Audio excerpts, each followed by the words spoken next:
What's going on, guys? How's everybody doing? Welcome to the next episode of Power Rangers Phantasm.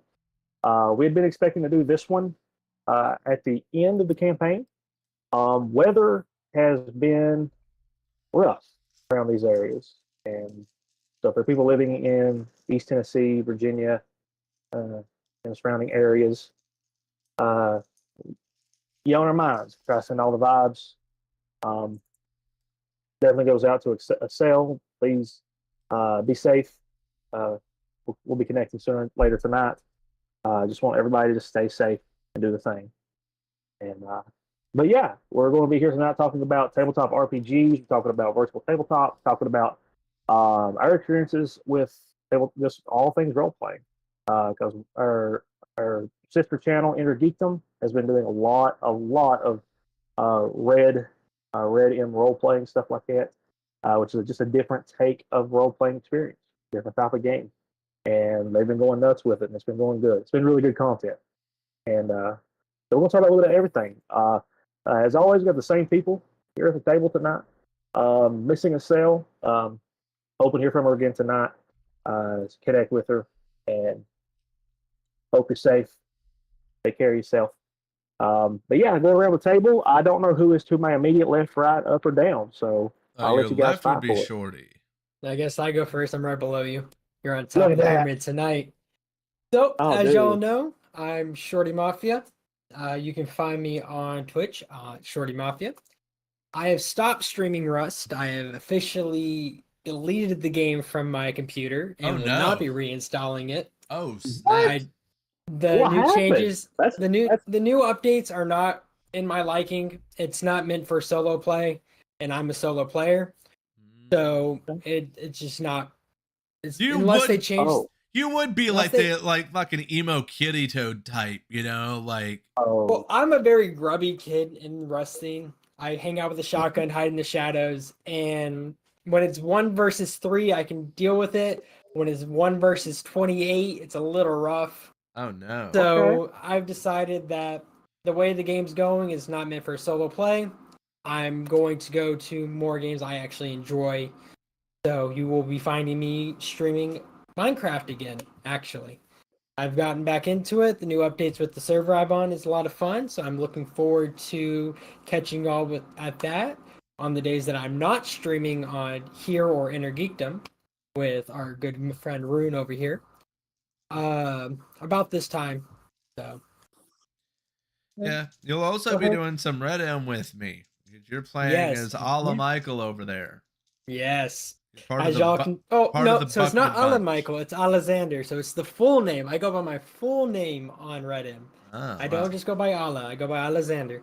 I get But that little tongue thing. I yeah, well, I'm the head of that family. I play Herbert Buckman, the head of the Mhm. Buckman bunch. Yeah, it's been pretty fun actually. Anybody that wants to watch us play that, we've been playing that over on Inner Geekdom.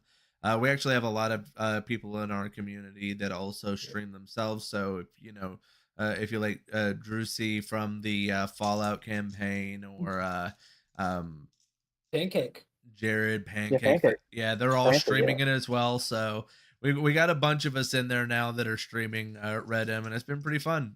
We have a business now, but yeah, so it's a very different kind of take on role play.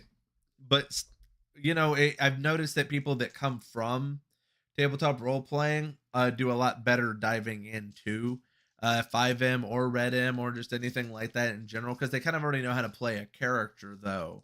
Whereas a lot of people are just like, when they're first diving into it, they're still playing a video game. They're not playing a role. So, it is interesting to see people have that background and how they do a little bit better a lot of the times, adapting to that side of things, because Pancake does very well. Yeah, that's a little different for me because, as both of y'all know, and as pretty much everyone in this chat knows, I'm new to the RPG style for the role playing game tabletop stuff. Right. However, I am big into the fantasy games, so like Skyrim and things like that. So that's kind of my take with the Red M. Is I go back into my character building of when I played a character in Skyrim. So it's a little different for me on my mindset. I don't see it as a tabletop character that I'm getting into, but Yeah. an entirely different world character because my brain just kind of splits it differently. Yeah. Mhm. I have a feeling Oh, I have a feeling whenever Light No Fire comes out, we're going to be diving into that one very roleplay heavy. I'm still waiting for our GM over here to let me know when he wants to play Final Fantasy because I've been trying to play it with him, but no one wants to hit me up. I ain't got no messages. I ain't got no messages. Don't even. I've been asking around, but you never been in chat.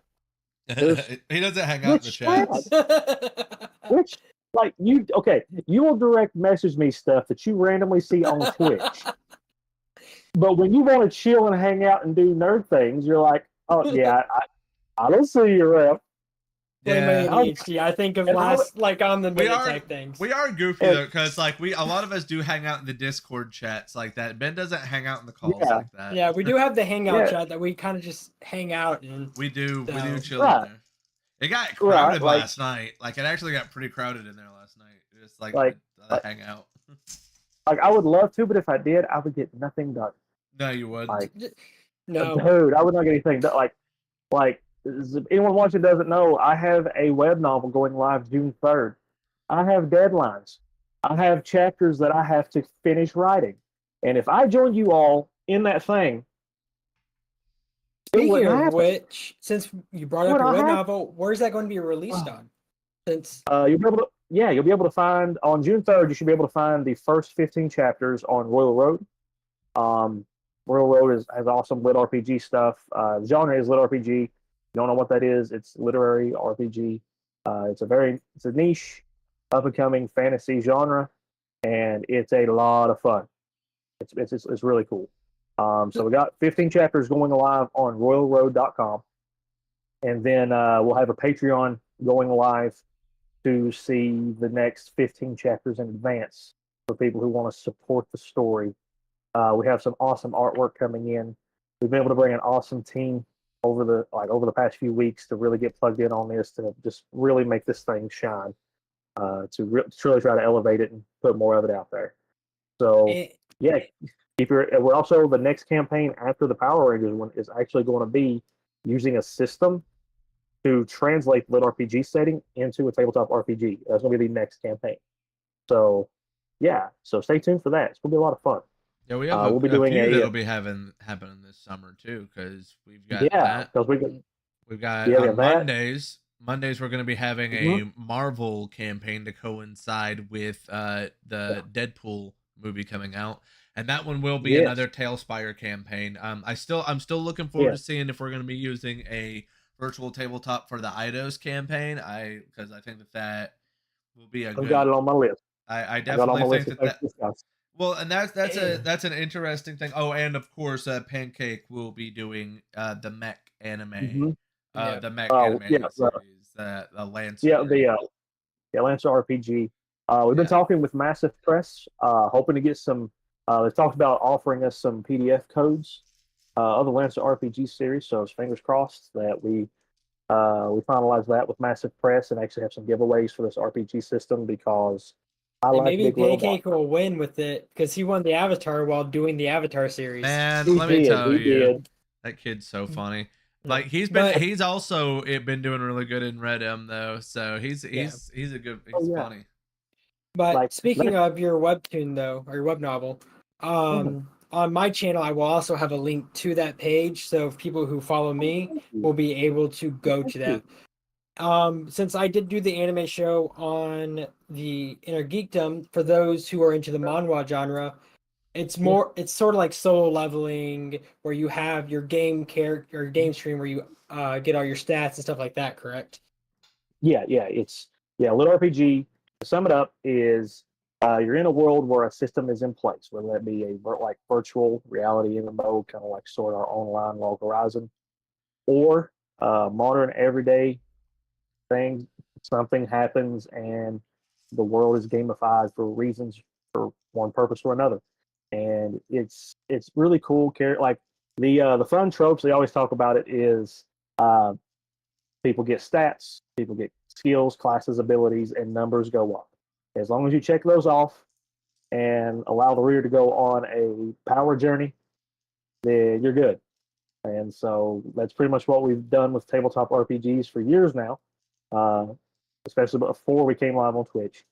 So I was like, I have my degree in writing. Um, let's give it a shot. And it might absolutely suck, and that's okay. If I find the 10 people who I'll give me five. If I can find the five who are like, yeah, this is great. Here's $10 on Patreon. That buys my date night with my wife. One like we'll hang in there. We appreciate that. Thank you. So yeah, but that's the hope. That's the hope. We'll see how it goes. But it's a fun genre. It's had a lot of awesome traction over the past few years, and I'm really excited to see it. One author, I'm going to go ahead and give a shout out. He'll be getting another shout out in June. His name's Sean Wilson. He started releasing Lit RPG officially in August of last year, and through the month of April, when he released book 2 of a series that was sitting #1 on Amazon, and all of like fiction, like fantasy fiction adventure. And this is a new author just breaking in who been caught up in a like storm of success. I talked with him today. Actually, it was pretty awesome to catch up with him. He got to see some of the artwork that we have coming in for our web serial, and like it was really cool to connect. So shout out to him. You can check out Rise of the Last Dragon Rider. You can also check out Ultimate Level 1. Book 1 and 2 are out on Amazon. And he has a new book coming out on Royal Road on June 3rd, the same day as we do. And so it's going to be pretty cool to see about like bouncing stuff around together, celebrating this release together. It's going to be really cool. So yeah, we got all that going. But what about you guys? Like, so let's talk about so just talk about that stuff. Talk about your anime show. Let's talk about the new developments with that. Like, I think you guys got some exciting news about that. What you guys got going on? Yeah, so we are actually going to be transitioning that show into a bit of a longer project, a longer format, to where we are going to be encompassing more than just anime. So there's going to be a few of us that are going to be on the show, and it's going to be a very open discussion kind of thing where we're going to be having at the start of the show, we're calling it the weekend what to watch, where we're going to give about 20 minutes worth of like recommendations about things that you could be watching during the weekend. So what anime, TV shows, movies. We might even recommend some video games, manga, and books if we can think of some that we want to throw in there. So that'll cover about the first 20 minutes. And then about the next 30 to 45 minutes of the show, we'll be doing a discussion. Like the first 2 discussions that we're going to be having is one is going to be about Chinese influence on Hollywood. So that'll be a pretty heated like topic, I think. And what was the other one that we had pulled up? Ads and video games. So something that's I want those discussions to be like things that are happening in like geek culture that are like hot topics. We could very easily end up having a discussion on AI in different nerd mediums and things like that. Those are the types of discussions that I really want to have on this to you don't have to go into it having too deep of a knowledge, and it can be something that you could probably get educated on a topic that you hear about a lot but might not know all the ins and outs of. And yep, what was I'm that? definitely looking forward. So I'm definitely looking forward to it because yeah. I love books in general. So when doing the anime manga podcast, it was kind of limiting to what I could talk about. So I'm highly looking forward to being able to stretch the subjects we can actually talk about during the segment. Yeah. There's a bunch of new books that I've been either rereading or starting off that I would love to bring to people's attention. For sure. Oh yeah, sure. It'd be an awesome thing to like to actually have like a signal boost segment. Yeah. To see like what you got a signal, but like what's this one thing that you want to share with people that's been like pretty cool, and then like because I remember like we had like Kent, you had the idea of doing the Toku Tuesdays. Yes. Make our podcast grow, and at the same time we was getting heartbreaking Power Rangers. It was going to be such a depressing show.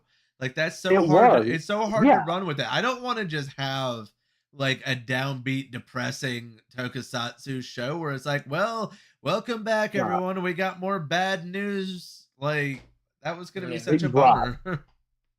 Yeah. So as you began to grow the idea, like it was like you already had this anime thing.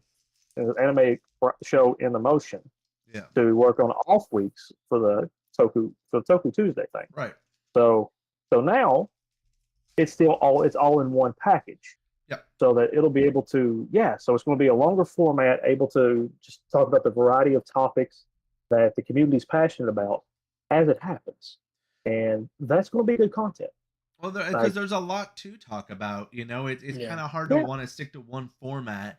And of course, we will take the different segments and put them into, smaller formatted YouTube videos afterwards, and probably try to release it also on some podcasting platforms, just because, it is something that I kind of want it to be maybe you're just interested in the weekend what to watch segment, or maybe you just enjoy the discussions. I want to be able to incorporate that, give that ability to. Yeah, I think doing it this way will help us with like clips and stuff like that for those segmented portions of it. So it was kind of hard to do that with the anime because of how long each of the subject or each of the descriptions of each series was. But by doing this, it's a little bit easier to segment the different clips and stuff that we need for it. And I think people are going to enjoy that type of platform a lot better. Yeah, it definitely should be fun. It should be good, and it gives us a chance to dive into kind of cross promoting a good bit there too. We can always pick up topics that kind of correlate to things that are going along with other projects that we're doing. We can for sure. Whenever we're going into something like the going into the superhero campaign that'll be starting this summer, we can have a reflection on superhero movies. Where are we now with it? Is there superhero fatigue? Like these discussions that a lot of people DC is better than Marvel. I mean, that's the thing though, is we're going into a completely new era with DC. We're going to a completely new era of DC movies, so it's kind of hard to tell. Yeah, we are, which I'm super excited for. I mean, it is very exciting. So we can't really say yet if it's going to be better because we don't know. We really don't yet. Right, with the exception of Ghost Rider. I'm a big Ghost Rider fan, and Marvel owns the rights. This is true. So so it's going to be good content. It's going to be good stuff for guys for your show, And we're not going to talk about the fatigue of DC starting over their universe. Yeah. Yet again, they do it in the comics all the time. Nuke it in the past 20 years. Yeah, and then go from there. So so that's good. That's that itself is a show all on its own. So but it's going to be good content, guys. I'm excited. I'm excited to see what this variety show looks like. I'm excited to see what you guys produce, and I'm excited to be a part of it. To see if you guys hit Super Sentai stuff, if something in full Hollywood mode hits tabletop RPG, I'll be there. Well, whenever we finally actually get some Power Rangers stuff to talk about, I do know that we are trying to also get people together for TV show discussions, because we got a lot of big ones coming up here soon. So we're going to be trying to do 30 minutes to an hour discussions about each of them, and that's going to be, of course, the House of the Dragon, Lord of the Rings of Power, and The Boys. All three of those coming up. We're going to be having weekly discussions on them. So, anybody that's part of the community that also wants to get on maybe being on those episodes, let us know which ones you are interested in, because we're still working on casting those. But yes, those are going to be weekly fun discussions. I know that J Rod is going to be on The Boys discussion, which is going to be very fun. My big thing with this new show is I'm really hoping to bring some of the lesser known authors that I enjoy out to light a little bit. So my big thing is I'm hoping to recommend a new author or a new subgenre that most people don't know about. Is my big goal with this new show. Totally. Yeah. That's what's weird about Lit RPG is that it has this niche carved out for itself, and it's had it for the past 8 or 10 years. But it has so much momentum within its own community and it's growing. There's an author named Matt Denneman who wrote Dungeon Crawler Carl. The book is considered one of the big three in the genre. The series is absolutely hilarious. It's good. And back in September, he broke into Audible's top 20 for the month of September. What the fuck was that? That was very loud. Oh my god, Ben, happened? Your mic just screamed. Yeah, your mic Holy just screeched hell. at us. sounded like a fucking siren was yelling at me. Yeah, it's pretty crazy. You good? Yeah, I think we're good now. I hope. Yeah, Mhm. that was rough. That because my mic's up pretty Yeah. high because I'm hard of hearing anyway. Yeah. But that was just a shriek. So with that lit RPG, I didn't like hear a that. whole genre though, Yeah. I am curious if some of its popularity correlates to the rising popularity of the isekai genre when it comes to anime and a lot of the manga manhwa, because it does kind of Um, have very similar tones to it. it like it's definitely in the same vein. Because of course, Solo Leveling was one of the first light novels, that really drew traction to it's lit RPG, Yep. and Well, Shorty knows about traction, I would Solo say, Leveling. the manhwa was really hyped up. But if you're talking more of the Mhm. animation, Death March. Death March still has the same RPG system, the same Mhm. power scaling, but it Yeah. was lesser known. Solo But Leveling Solo really brought the Leveling, because of the popularity. art style alone, Oh yeah. that's what brought it traction, not in itself in Yeah. the genre. Or like their So new anime series coming out, Newgate, is really old. The manga of it is really old, early 2000s. yeah. Well, I mean, like that's And the same with Mushoku Tensei Jobless Reincarnation. That was an older yeah, the but it still RPG. doesn't run through the same power system that Solo Leveling or the JRPG No, does. no. But I mean, just Right. saying, like when it comes to like they're Right. just now animating to at this point is like this far Yeah. along. I mean, it's got an okay system. Yeah. It's just not as hard of a magic system or anything to it. Right. So like so there's an author. His name is the First Defiler. He wrote a series called The Defiance of the Fall, and for people looking to break into lit RPG, he actually wrote a how-to guide of his experience on Royal Road, and you can find it. It's very easy to find. And he talked about how back in back 3 or 5 years ago, like you wouldn't see too many authors being able to make a living in lit RPG, uh, like in America and Russia, but in Japan there were plenty of light novel writers working like with this genre. And then over the past few years, we've seen uh, like Russian lit RPG. Like the first lit RPG that I actually read that really got me stuck in the genre and went, okay, this is kind of fun, was a Russian lit RPG that just been released in America by Magic Dome Books. It was called The Onset. The series is called A Student Wants to Live, and it's basically zombie apocalypse lit RPG. And it came out of no. I wasn't even expecting the story. I had no idea what it was about. I was actually sitting at the hospital with my mom, and so it was a year ago this month that I started. I checked back into lit RPG, and I've been stuck in it ever since, going through every series I can devour, and it's been a lot of fun. But but yeah, you can check out the First Defilers thing where he talks about how you just see you see Japanese artists and authors doing well in that light novel genre, and then Russian lit RPG became a thing. A lot of people refer to the Land by an author named Elion Kong, who has pretty much like ghosted everybody. Knock on wood, don't come after me.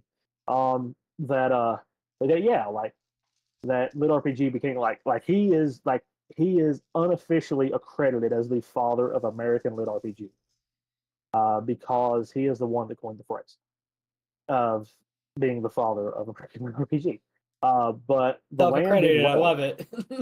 I'm telling you. But now that being said, the land people loved it, and like it, it's the book. The series is on hiatus, but yeah, like the readers devouring it. But I was talking about Matt Denneman and how his audio book for Dungeon Crawler Call Book 6 broke into Audible's top 20 like the sales list on Amazon. So like you see like Harry Potter, Lord of the Rings, um, Game of Thrones, and then out of nowhere, number 14 on the list was Dungeon Crawler Carl 6, The Eye of the Bedlam Bride. And I watched this little community just across social media going, wait, and like it was hilarious. Like and the series is just good. Like it's good. And so yeah, the genre is interesting. It's interesting to see different people's take on it. Yeah. And So, like, Well, I would highly recommend it. If you haven't checked any of it out, check it out. yeah, well, after this, you'll have to send me the links to a couple of those. But Oh, as we're talking about RPGs, though, and yeah. where normally we do a tabletop RPG, what Yeah. is kind of y'all's roots of making up a character? What is your your way you'd make a character if you're making a new one? Where do you start from point A to finish? Concept Do you start with a first. name? Do you start with a role? Do you start with a concept? Or It's always concept first with me. I'm gonna make a character and I'll find a way to make something in their system work for it. Like I usually like figure out a voice, maybe a concept, maybe like a location that they're from, just a few like basic like bits from there. And of course, once I do attach some type of a class or a race to it, it can morph itself some. But I definitely focus way more on what I'm wanting to play as opposed to what I'm wanting to stat. this cat is evil. I Uh, like like that. I could see you doing that, room. Like you are more of a performance driven role player. Very much so. Like, you know what I'm saying? Like I've done more DMing in the past 2 years. I was running at 1.5 or 6 games a week, full time, getting paid to do it.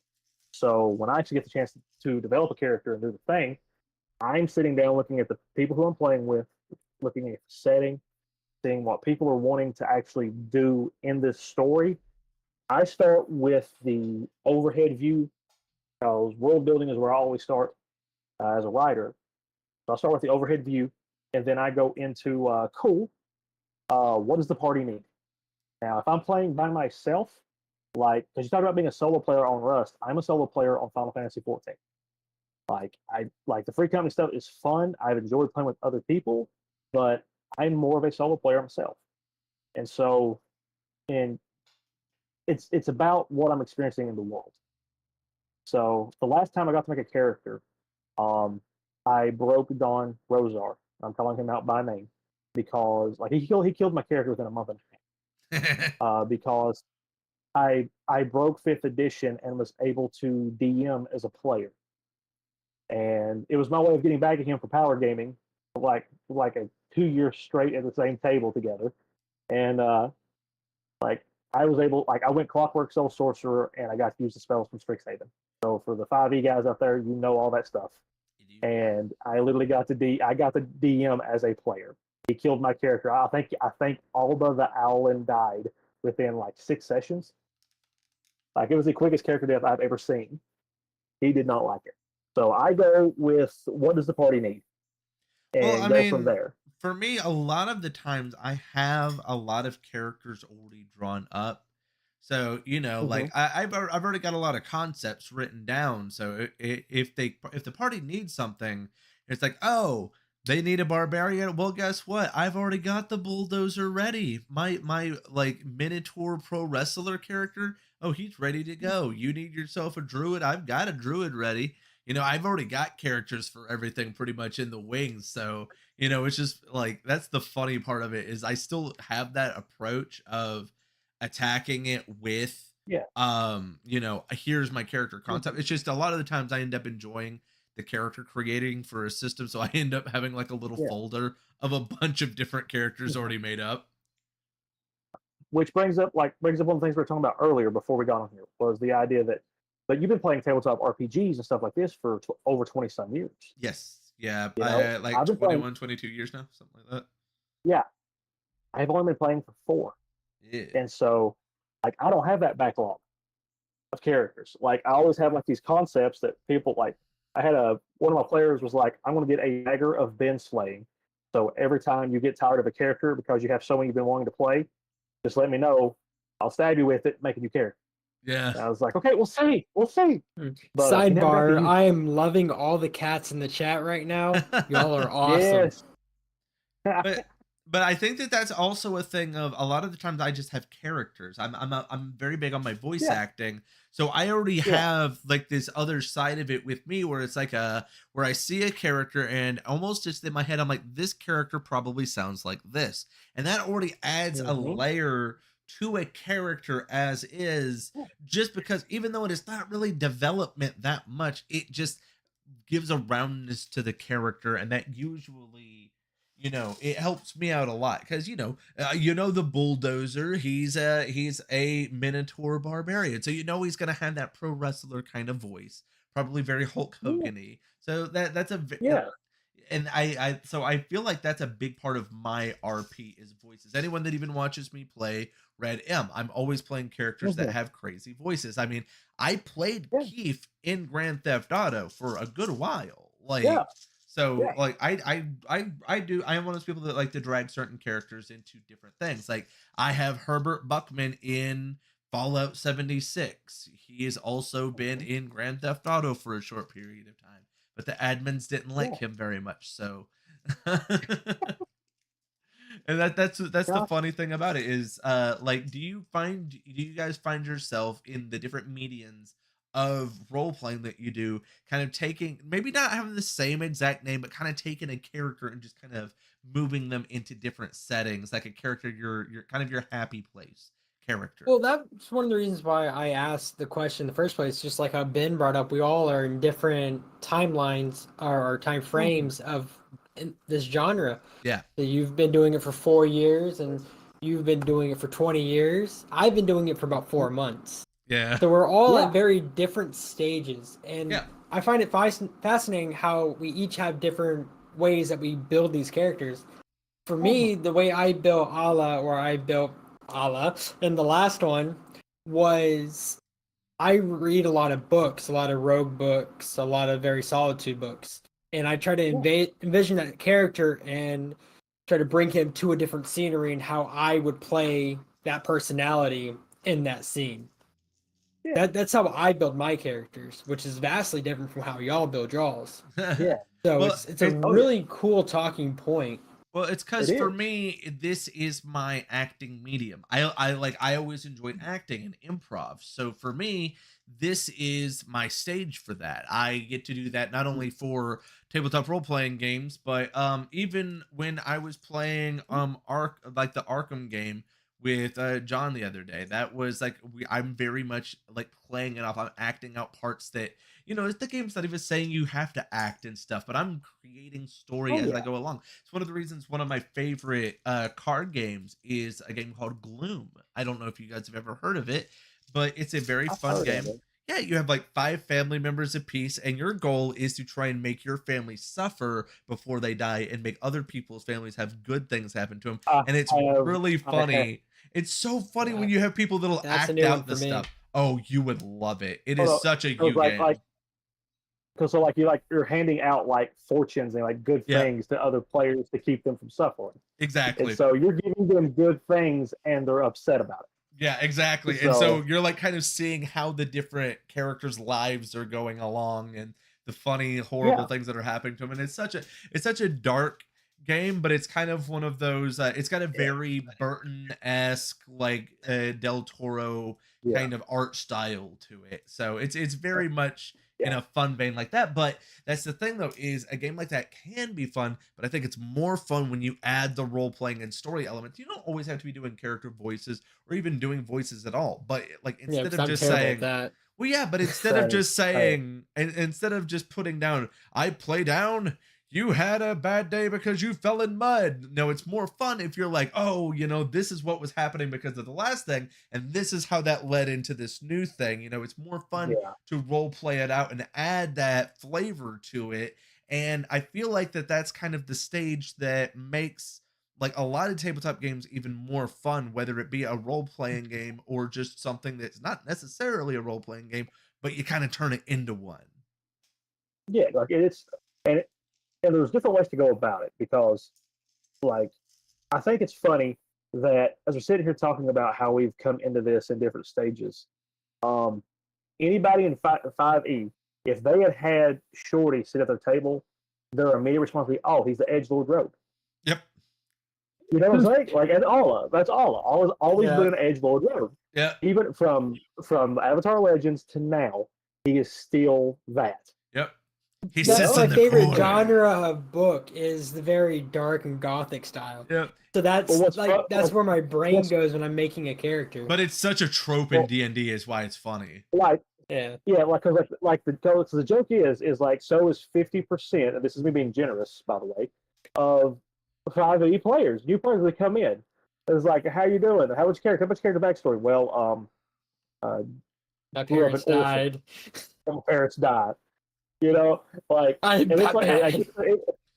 like I'm Batman. Yeah, You I'm know, just and that that's subtle. so It's funny. really what that is. Could you know what my And- first you know, in contrast, that's such a like a new kind of character to make, because a lot of people start out with those characters. And you have to admit, Ben, Yeah. like a lot of people that are new to the genre start out with the I'm the cool guy kind of characters.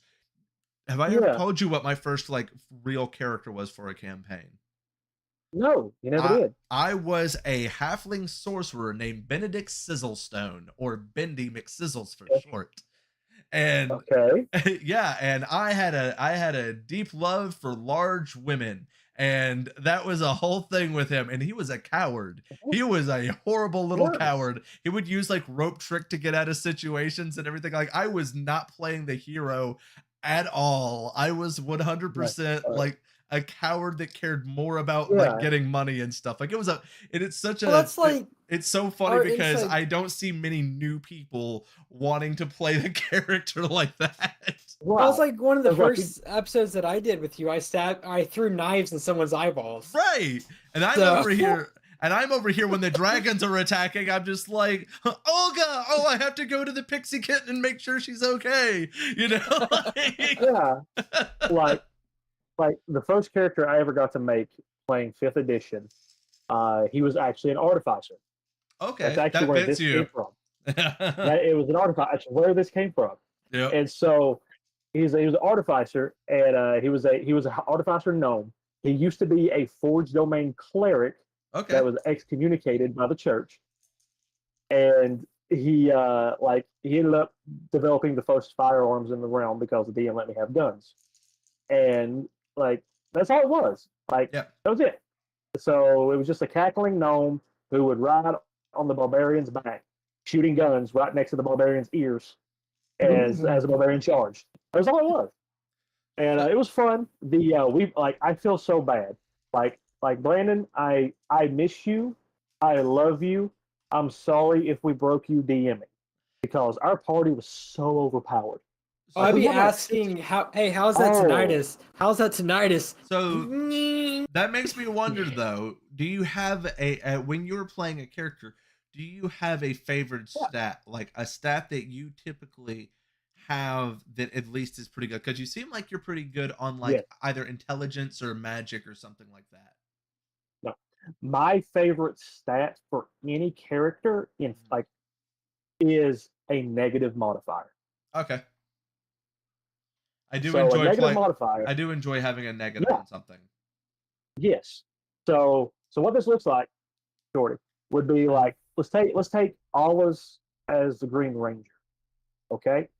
So you have some awesome stuff, if I recall, like in your smarts category, right? So like you're really good. So my two highest things are in survival, which is under smarts, and persuasion, which is under social. Social. Okay. Yeah. Now let's take your strength score and put that below 10. You're still doing all that stuff, but you're now a physical pansy. You know, that's one of Have my fun biggest with it. issues with 5th edition though. I Like- miss the games Really? that had those negative modifiers. 5th edition sugarcoats things. Oh. Certain like I think that certain races should have negative modifiers and some should have more modifiers than others. Like it's just I approved of Tasha's changes because, like, one of my favorite things I always like to see was people like, and this happened because everyone knows metagaming is a thing. yeah, It's of course. because it's a game. Yeah. Everybody So- finds the best way of doing it, and everybody copy and pastes. Yeah, well, mountain dwarf sorcerer, you get 2+2s to stats. Yep. You know, and those +2 stats were constitution and strength. Now, what happened if you was a dwarf who wasn't raised in the mountain, but you were taught as a wizard? Why would you have a +2 to strength if you've never done anything strength related? Because some races are just naturally strong. That's just a Yeah, thing. genetically. Like you look Genealogy. at you And look at the Loxodon. There's no way that they wouldn't have a strength like a plus yeah, to strength. no, like, but here's the thing: like, you can still do that without forcing me to do that. Well, So the pluses were meant to be for the customization of the character you want to play, but with full character building in mind, I would still put a good stat in strength as a dwarf, as a Loxodon. Yeah, I but wouldn't go negative on strength Loxodon, but you're also but like, still not getting any negatives either, though. They're not. You have to build in your own I would, negatives. but that's the thing. Like, allow the player to do that. Make it more manual than automatic, because that gives the illusion of control and allows them to be able to create more within their vision. So give me a Loxodon who, yeah, I'm a Loxodon sorcerer. I have a 14, 15 strength. You know, I might multiclass into Paladin to terrify the DM later. We don't know. He's got a good strength. But I put my pluses in charisma because sorcerer is bloodline. Same thing. Bloodline's the same as racial if we're going that way. You know what I'm saying? So sorcerer's bloodline, put it in charisma, and then give me my other pluses to wherever I need it. You know what I'm saying? For the story. Now, as a Loxodon, yeah, throw it on strength. Like, give me my third stat, I'll put that on strength. Like, we'll be sitting good. But I'll be putting a negative in Dex because I'm playing an elephant for the sake of playing an elephant. Yeah. But I just feel like I a should lot be of able- people don't do it, though, is the problem. Like you end up with like those things are Yeah. inherent to those certain races a lot of the times. Like I Right. And that's the thing, understand, though. like I understand if Yeah. there's variants to them. Like if you wanted to have, oh, they're from this region, so their stats are a little different. That's fine. I just think that there's just certain negatives and pluses to being certain races that just make logical sense biologically, that I think that a lot of people are just like not wanting to, just for the sake of balancing. Like when the world isn't equally balanced is kind of my issue. Well, I got you. Well, like, it's like I've been super hesitant on doing D&D. Like I've heard a lot of good things about it, but I've also heard a lot of negative things recently. I'll give you the best advice about like starting Pathfinder. Well, here's my best advice for getting into Dungeons and Dragons 5th edition. Get into Pathfinder 2nd edition. That's what I've heard. I've heard I should start with Pathfinder. I'll be cheeky about instead this. of fucking D&D. You're fine. Like, and I get it. Like I have made a living running games of 5th edition for 2 years. I have gotten paid to run games of 5th edition for the past 2.5. Like, I started doing it like fully 2 years ago, and 5th edition has a low entry point. It requires the DM to do a lot of work. That's why DMs in 5th edition get paid in certain circles, and there's a stigma about that, where people are like, yeah, you don't gatekeep with a price tag. But when you have someone whose job they have to buy all the books for all the rules, know the rules inside and out, serve as rules lawyer, host, provide snacks 9 times out of 10, and serve as an unofficial like therapist, sometimes serve as the designated driver afterwards. Like, yeah, like, which is really wild to think about, because I've been in the nerd community for a long time, just not the tabletop community. Right. I didn't know that professional DMing was a thing until I met you, Ben. Yeah.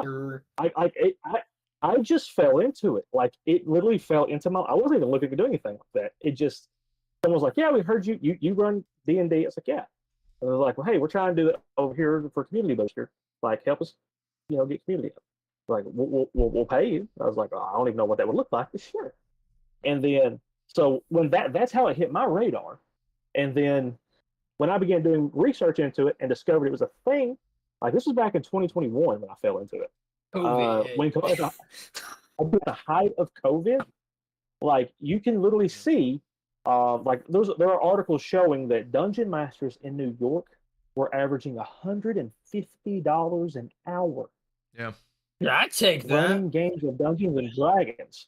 Oh, But look at all he had to do. yeah, there's a lot that Like, goes into it. I mean, yeah, particularly if you're like if you're using some type of a miniature system. I mean, that's one of the things that's yeah, been really interesting into getting into a mhm, Tailspire is it's that yeah, community in particular is very much a open source style community from what I can tell, as opposed yes, to where like a lot of the D&D community is a lot more particularly like the more typical tabletop has a lot more of that mhm, GMs that get paid kind of thing. There are yes. online ones that also get paid as well, but I think Oh that yeah, but right now bringing in 3D modeling and stuff into it definitely opens that up. Particularly I think on my end I enjoy the virtual tabletoping though, simply because it yeah, adds that visual piece to the narrative for the stories that we're telling. So I'm particularly a yeah, really big fan of it now. I know that we're working on some even different styles of shows. We're wanting to do almost like an improv, yeah, like whose line is it anyway style kind of thing with like random things that happen that you have to act through, but using yeah, Tailspire so you have the visual representation. I think that's going to be a really yeah, interesting show to work with in a different type yeah. of role playing. So having those visuals definitely brings something different to role playing. Where I would say Mhm, about 70, no, I'd say like 80% of my tabletopping has been theater of the mind instead of actually having a mhm. visual representation. Like mine originally was when I started DMing. Like when I started DMing as for family. Like I remember going to a game store, this local store. They found like unpainted Whiz Kid minis. Yep. We had a little they had a little paint night. They painted their minis. I literally found a like dry erase like board thing that had a grid already put on it. And that's what I used for battle maps. Like I didn't like I'd have had a Sharpie that I could just like throw terrain on real quick, and that was combat. But Yeah. they were very role. It was a very role play heavy campaign. Yeah. So like combat happened, but it was very storytelling, getting into shenanigans and being able to match that energy. Nice. And but another thing, like as that DM though, on top of doing everything that we listed, you're also taking your players' original backstories from Edge Lord Allah to McSizzle and weaving what they want to do into the narrative Yeah. and giving everyone a chance to shine. And so you have to do all of that. And it becomes a gambit of skills that's honestly people are exhausted that they need to do it. They do it out of a passion if they're It's still it's doing, which difficult if is you where the have stigma comes from. it's difficult if you have Yeah, those like contrasting narrative types at a table sometimes, because there's sometimes that just yeah, people want very different things out of their game. I play a pretty comedic they do. style that a lot of people do not like. Hmm. I do not think that I could be in a very serious campaign. Like it just doesn't fit what I do. Yeah. And I've been in some that have a serious tone but still has comedy Hmm. to it. You know what I mean? Like your Lord of the Rings still has comedy, Yeah. but there's some people Oh that yeah. want just the Oh driest. yeah. There's some people that just want the driest, like like we're going into like berserk kind of storytelling, and Keep that over there instead of over here. I I'm I not a fan. I like to have a little bit of comedy with my Got you. storytelling. That I was one of our hot takes that we did was that I'm not a fan of Berserk. Yeah, but like I'm just saying I'm though, with like you. Like I some get that. people can't I get handle that. comedy for some reason. I've Yeah. even noticed it in like the role playing we do for things like Red M and 5M. There's people that just they take it Yeah. so seriously that if you mess with them, they have a conniption Hmm. fit. And Yeah. that's their prerogative, And but you have to understand that most people are coming at this from a right. perspective of this is my outlet. They're letting out and living out things that they can't normally do. So a lot of the times with that comes a side of comedy because they're doing silly things they And couldn't normally get away with. And also, on the other side of that coin, I want to play devil's advocate. People do that with a sense of control Yeah. because they don't get that in their daily life. Like it's both of them as a response to the same thing. And so now imagine hosting a table with people who are like, I'm here for the comedy. And people are like, I'm here for the emotional damage. And you're like, So I have to balance that. Now, so here's like, so you have people, yeah. Oh, go ahead. What's you got? Well, it's difficult though, because sometimes that's not the issue though. A lot of the times, you just have Oh, yeah. somebody that are making characters that just do not work with a party for some reason. Like it's like, Which is fair. I don't understand people making such a controversial character towards the rest of the party to the point that anytime that they're enjoying themselves, they're just angry about it. You know, like Right. that's weird to me. Like it's why I do multiple session zeros for one. And two, now if you're doing this for fun and you have the people at the table just spending a time of fun and the DM's volunteering their time, you know what I'm saying? It's either going to work or it's not, no hard feelings. Now, you have a table of 6 who are paying to be there to have their power trip and their experience explored. Yep. I don't get the option of going, too bad. Yeah, They pay for a service. As long as you're monitoring your time. As long as you're monitoring your time is the main thing. But there are people that get mad if you have those 5 minutes of laughs, which are the really special moments for a lot of people. Like I'm terrible at that. What, having the goofy moments or the time allotment? I go on rambles a lot. Like you do a bit, but that's fine. We'll just have to start reeling you in. I do too. I blame the ADHD and probably a snippet of the tism somewhere in there, but blame it on the ADHD, baby. It's what I blame it on the ADHD. It's what I do. Yeah. So talk about a stretch though of creativity in finding the people who don't want the comedy, finding the people who want the serious, and then find a way to get their buy-in across the table.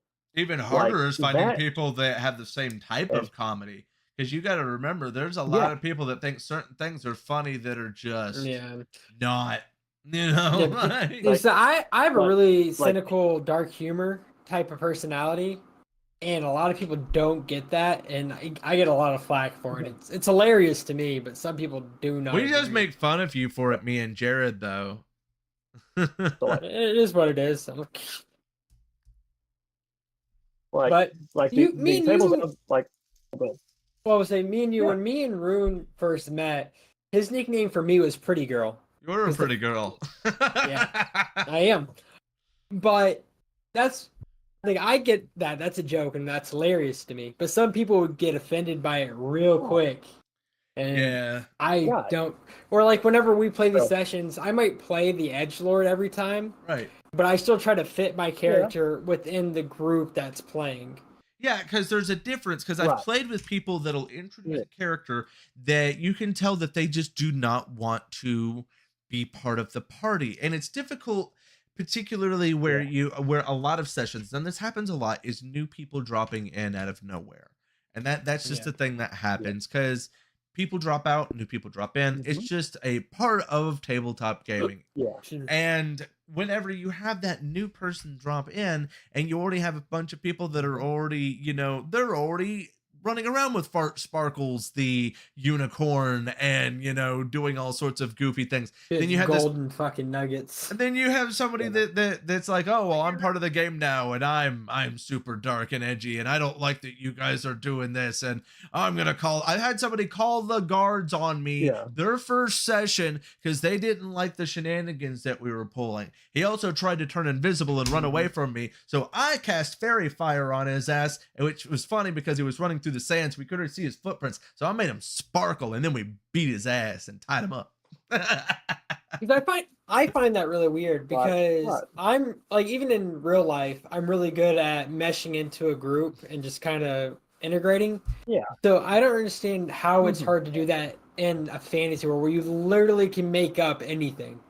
Some people they have a concept because they're that main character syndrome. They think that they're the important thing. See, I don't understand. Like, there's some things that I agree main character syndrome is a good thing, but I think a supporting character or a background character can have a lot more fun because the eyes aren't on them. Hey, okay. Someone who has been doing this for a while. Part of it is main character syndrome because of video games, but that's not the whole thing. The other part is that they are wanting that escapism, and escapism looks different to different people. Like escapism for you in Rust was solo play. Escapism for others in these genres is group play. So there's no wrong way to play it. Yeah. So but being able to balance these two different sides of the thing, what do you do when you don't have a choice but to find that balance? And my way of fixing that, and the easiest way for me to do it, was to break the fourth wall as DM. They're explaining things, they go and do something, and I throw out something like, for example, if the rogue is like, I'm running for my life because I stole something, I'm gonna try to jump on the roof. I was like, okay, roll for Michael Scott parkour. You suddenly make a pop like a regular that breaks the illusion of this escapism. And next thing you know, you hear a giggle from the player who's being serious. And so they roll really well. So I'm like, cool. So y'all watch as the Goblin Rogue's like, parkour, pop, pop, pop, pop to the roof, taking off. Parkour! So, but you hear these like I throw that in there. It's a way to break that. So if you can make the serious player smile, if you can do that by breaking their fourth wall, it's easier to get their buy-in because they subconsciously make a regular connection from their everyday life that they're doing in their escapism. Yeah, that player quit in that campaign for me though. He rage quit. As someone who does parkour, I still yell parkour whenever I do something. When I'm jumping from rooftop to rooftop, it's like every rogue, bro. I do it for every rogue. If they have acrobatics and they're trying to get away, I'm like, roll for parkour. And if they fail horribly, it's even better. Well, it's really funny. My first time ever doing parkour, like at a high risk, it was at a abandoned factory, and we jumped from one factory roof to the other. And I had to say it just to break my nerves for the jump. Is I was like, and fucking jump and roll. Nice. I had to because I was so nervous because it was a good like 12-foot jump from one roof to the other. And if I would have fell, I would have went into a window or something. It would have been bad. And so to break my nerves and the person I was jumping with's nerves, is we both yelled parkour as we ran together. It was just fun. Oh yeah, like I don't need that in my life. I'm good. Like I will sit behind this desk. Like I'm fine. But like, that is on brand. That's on brand for Edgelord Rogue. You know, funny thing, so much fun. But funny thing is though, man. Funny thing is though. So I've played some rogues as well, but I've had to play a rogue before where the party was being too roguelike. Have you ever had one of those parties? I know that Ben, that you've GM'd enough. One that wants to overly search, that wants to be overly careful. Yeah, but it was my fault. Oh, well, I was a rogue in that situation, and I started just kicking doors open most of the time because I got tired of their shit. Yeah. Next time I want to play a big brawly guy with a hacksaw fucking machete so I can have a prop. Right. So like I will never forget this, and it has been a joke since 2020. And my sweet niece Carrie, we love you. The first character they played was a rogue druid multi-class. They were literally a cat burglar. Okay. They went circle. Yeah. So like they're like a circle of the moon druid, and the rules as written is when you wild shape as a bonus action, everything you're carrying and wearing shifts with you.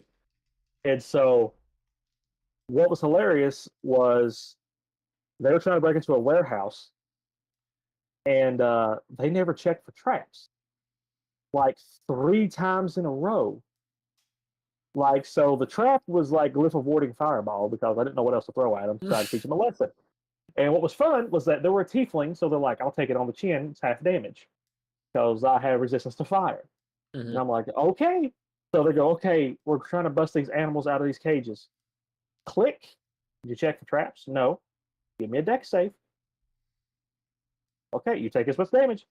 Okay, so nothing of that one. I'm going to the next one. I use my block picks. You check for traps? No. Give me a dex save. He times. So the joke became the party is sitting at the table, like it's both nieces, Carrie Haley, my sister-in-law Des, and my wife Lindsay, and they're literally going check for traps to the point that they were prepared that when Carrie got married, they were prepared to yell check for traps in the middle of the ceremony. I would be that person. Like, and it's hilarious, and like that's what I enjoy about these games. Okay, to be fair, I'm also the person who got married in a castle. Yes. Who my catering was pizza and my toasting wine was moonshine from my buddy's basement. Nice. So we went full medieval but with pizza. So like what I like about 5e, like talking about that stuff, Loki in the chat is talking about an orc rogue that people have talked about. Oh yeah. Who he put all of his everyone's heard of it. Like if they know 5th edition, they've heard of it. Yep. Instead of going into stealth, like dexterity stealth, they put it on intimidation. So what happens is they try to sneak and they roll poor stealth. So the guards see him, and then the rogue rogues at him and goes, "You don't see me," for intimidation, and then rolls for intimidation, and they're going to nail it every time because all their points are in it. And the guards are like, "No, we don't see you," and Rogue's like, "That's right," and proceeds to go on. What is that guy from Guardians of the Galaxy do with all the red marks on his fucking Drax. Yeah. That gives me Drax. Yeah. So funny thing is there's actually a race. There's actually a race better for pulling that off than the orc. And I know the orc is the common one people think of. The one that you'd want to play if you wanted to play that build is the bugbear. 1000% you'd want to play the bugbear because not only do you get that intimidation, but you also do get the stealth on top of it as well. Yeah. Wait, see the metagame? You see the metagame in place there, Shorty? The metagame, how that works? How that works? That's how it works. To be fair, we metagame even in Red M though. Yeah, like we do. Oh, we're fishing, the hunting, the fishing, the hunting, the fishing, the hunting. Now we own a hunting store. We do grind, and we got a hunting store because of how much we grind in that game. Oh yeah, but like that's cool. Like that's cool. Like there's always a place for it, you know. But like when metagame makes for vanilla story sometimes. Yeah. You can metagame and make awesome stories. Yeah, because we actually had. I played that.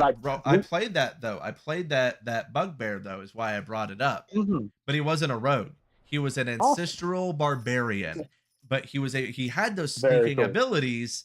And that was the joke, though, was he could still talk to his dad that had been killed by the drow, and he was going into the Underdark to take revenge on him, and the ghost of his dad was with him, and that's who he fought with. And his name was that's cool. Yep, his name was Booger. His dad's name was Mucus. Yep. So if you're really liking character creation stories, really liking stuff like that, like if you ever want to check out 5e, let me know. It's a lot of fun. It's a lot of fun. There's a lot of customization. There's ways to do whatever you want to do, and there's ways like even in the rule books they say these are just guidelines, not rules. Use what you can and go from there. And so, but again, that brings back the idea of how much a dungeon master in D&D has to do.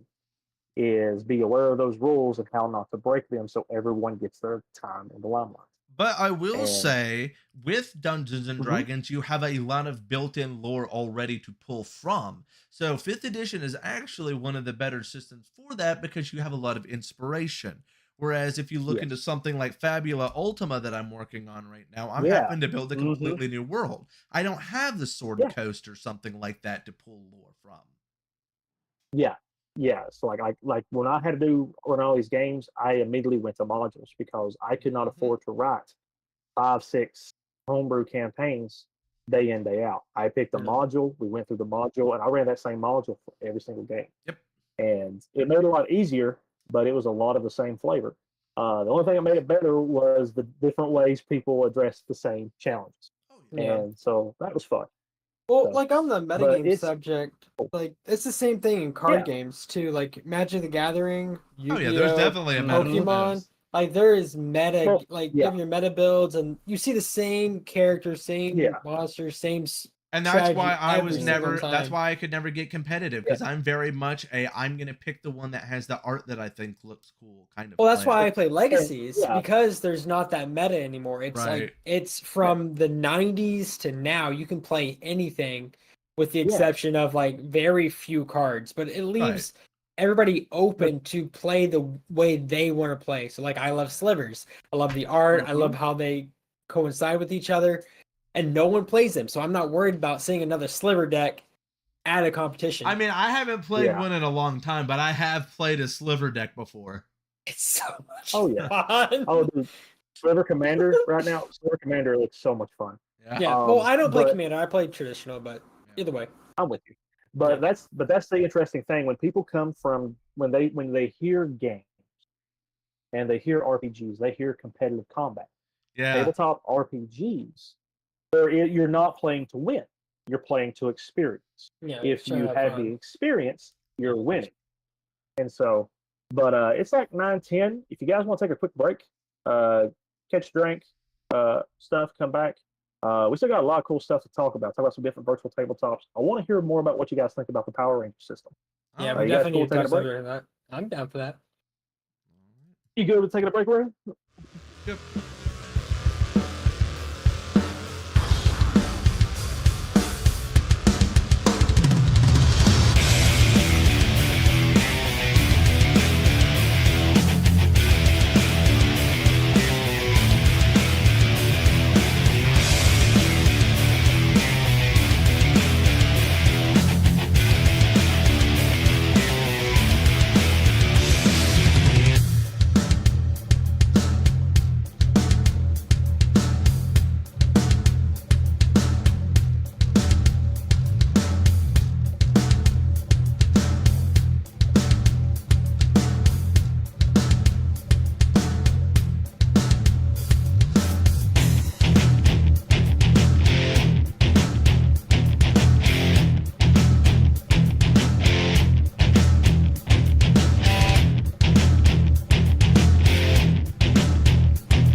welcome back, everybody. You're And back. quiet. Y'all so quiet. Why y'all so quiet? I'm always quiet. I played the edgelord. But no, you were saying you Edgelord just wanted to whines talk. about it. You were saying you wanted to talk more about what we thought, specifically of this Power Rangers system. So Yeah. So from someone who, let's get the question out there. So like for you, Rune, who has all this experience with tabletop RPGs, and to you, Shorty, who has all this experience with tabletop RPGs, how you guys feel about the Power Rangers setting? well, Campaign? Like, how you guys feel about I also ran this campaign for a while before we ever even it? did this one, so I was already somewhat Yeah. familiar with the system beyond some of the Mhm. books that have been added since then, which is one of the reasons I wanted to play the Purple Ranger build that I am. But in that, it's also one Yeah. of my issues with this system is the quote unquote Purple Ranger Mhm. build. It just so happens that purple is already my favorite color Mhm. and fit this Ranger that I was wanting to play. Yeah. But I really wish that they had structured it Mhm. more in a class system or an archetype as opposed to specifically attaching a lot of these builds to a spectrum on like a color spectrum. Like I think it's confusing to a lot of I'm with you. people. It's yeah, That's my biggest it complaint is. with this system. It's a good And system. like, It's fun. I just don't like that side of it.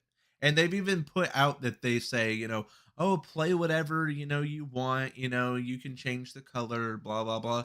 Then don't start it out that way. And that's where you get this feeling that this almost started out as a novelty um of the Mighty Morphin Power Rangers, because that's all it was at first.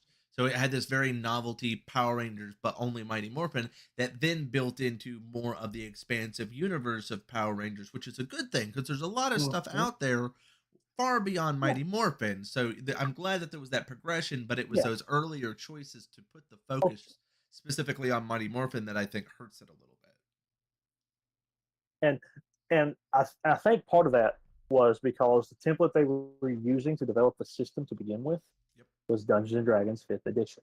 Yes, it was because it was originally Because being Power developed as Rangers, a like, supplement. yeah, yeah. If you didn't know that, Shorty, like it was actually designed to be developed as a Dungeons and Dragons Fifth Edition supplement Yep. Yeah, I didn't know that. using the same system. Yeah, they were going to be And doing a so, bunch like, of the same games stuff. that they Yeah, had because they were going to do the GI yeah. Joe, the Like, Transformers, the My Little mhm, Pony was all going to have just fifth edition books, and then they decided to just be like, yeah, oh, you guys just make your own system instead. Well, that's what's kind of the yeah. good thing Like about half. being Yeah. new to this community is I don't Hmm. really get the opportunity or not really limited to think about, oh, this is just a D&D spinoff, or this is like this, or this should be like this, Yeah. or I need to play it like this, or I need to play it like this because it's not Yeah. like this. It's just this is new to me, so I can take almost Hmm. liberty to what I imagine this game style should be. Yeah. Yeah. So for For me, sure. I only watch certain Power Rangers, so there's only certain Power Rangers I know a lot about. Mhm. So, like, my favorite character is Mhm. Tommy. I'm playing the Green Ranger. It kind of makes sense. Absolutely. And Absolutely. instead of thinking of me going in the Power Rangers world, I'm thinking of how I would respond in this world with gaining the powers of a Power Ranger. So I'm trying to, in my mindset, I'm not trying to deep dive into this universe that somebody else made. I'm trying to bring that universe into the world I live in. Right. I I get that. I take Like, it more I love Tommy personally. too. Like, Well, I take it a little bit in more of the direction of I already had the character Keith. And with a lot of my characters, it's more of a I'm dropping this person that I have made up into this scenario and seeing how they're going to mhm. respond to it. Because Yeah. I've had Keith in in Grand Theft Auto, and he's a very similar Hmm. character that to what is here. But when I was doing the Power Ranger game before, it was a rotating GM system. So you would tell a mini arc, then you'd pass the baton on to somebody else that wants to tell their arc. So that way everybody got a chance to play. And in that one, I was also playing a Yeah. shotgun build. It's funny with Excel doing that. But Oh yeah. I was playing Gavin Pierce, who was a firefighter in Grand Theft Auto that I played. So, I already Hmm. had those characters. I can just I like taking these Yeah. people that I've made and just kind of dropping them in and being like, hey, let's see how this person handles it, because I already kind of know who they are Yeah. and how they would react to every like situation. Yeah. Well, that's where I think it's Yeah. kind of beneficial for me because I haven't been in all those different situations that I can just kind of Mhm. spitball it, so I don't have to really overthink it or like say, Oh "Oh, yeah. I've already done this" or "I already done Well, that," versus like, "Hey, this is a scenario that I'm being presented with, and I can go with Yeah. how I would personally interact in that situation with the mindset of the Oh character yeah. that I'm playing." Well, right now you're Oh yeah. playing your first real RP character with Allah. Yeah. That's what you're putting into Mhm. everything. But that's the thing, Oh is yeah. this is your first one, and that's what a lot of people Yeah. call him, what I like to call a lot of times your comfort character. It's the one that's closest to home Yeah. that you can always lean into and easily play into them. Mhm. But as you go along, you'll probably Yeah. start creating more personas of yourself because that's almost what it is. It's almost like an outward persona Mhm. of yourself. This is your rambunctious side. This is your kind of like edgier Yeah. side. You kind of end up like putting yourself into these different roles Yeah. essentially, and it's fun to see, kind of how you can play very different characters as you go along. Where when you're first Mhm. starting out, a lot of the times people do kind of stick to that, that comfort character because Keith is a comfort character for Yeah. me. So is Herbert Buckman that I play. Those are both comfort characters for me Yeah. because they're easy to roll into. I don't got to think much about Mhm. it, and Yeah. I can always spin some stuff that works for those characters because they're Well, to be easy. fair, I can see you being both those characters in real life. Exactly. Yeah.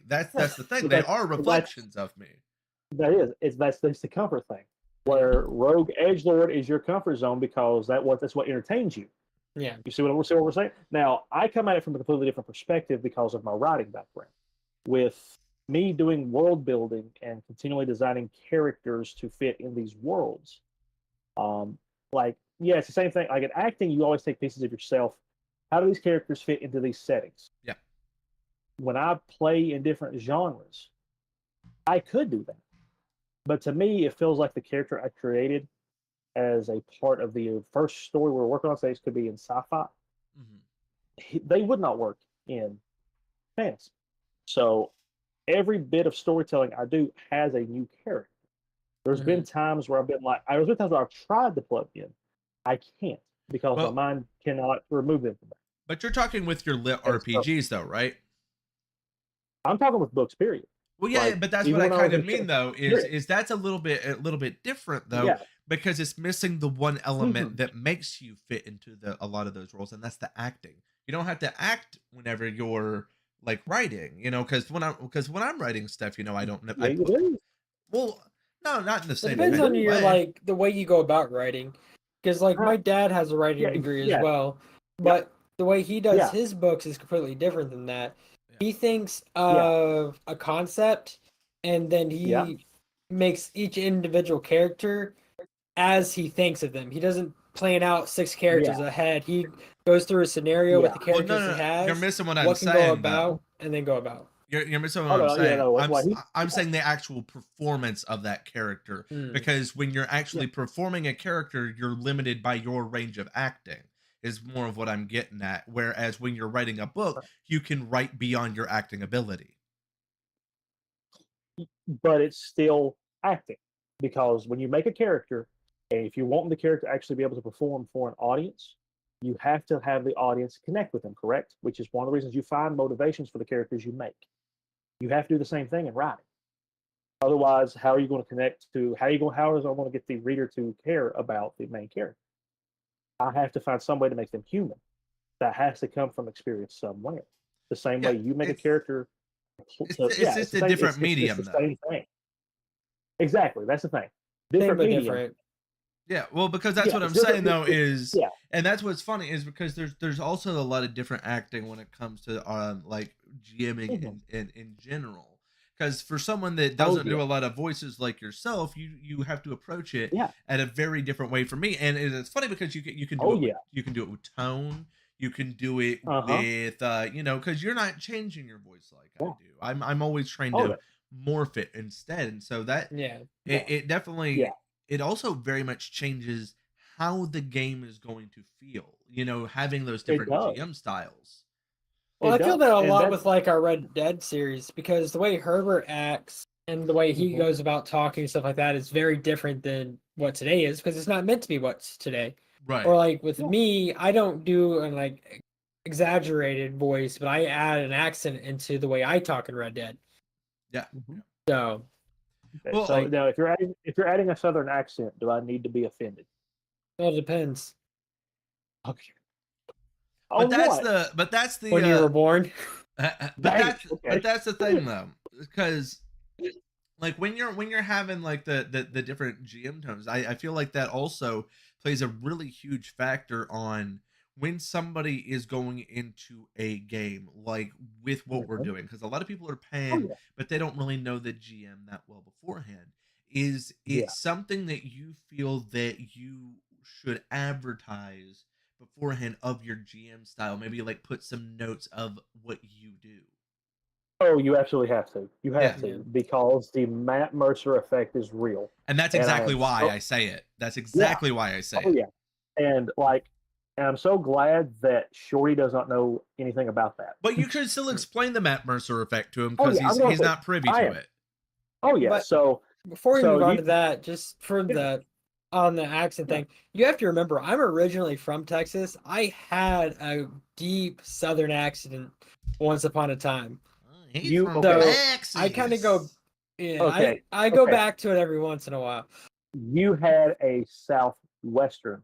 No, you can't go more south than Well, Texas. hello there. I will. That is the They hill can't. I will That's die on. Spanish. That's Spanish. South You Texas is habla Spanish. inglés. You speaking the Deutsch.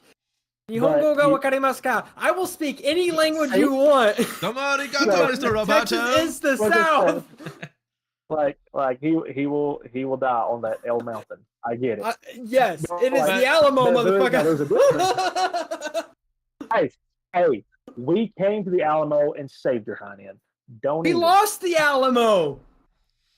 Yeah, I know. I'm aware. I literally live. No, dude, I live You lived it during the Alamo. 10 I know you were minutes old, but from the Davy Crockett.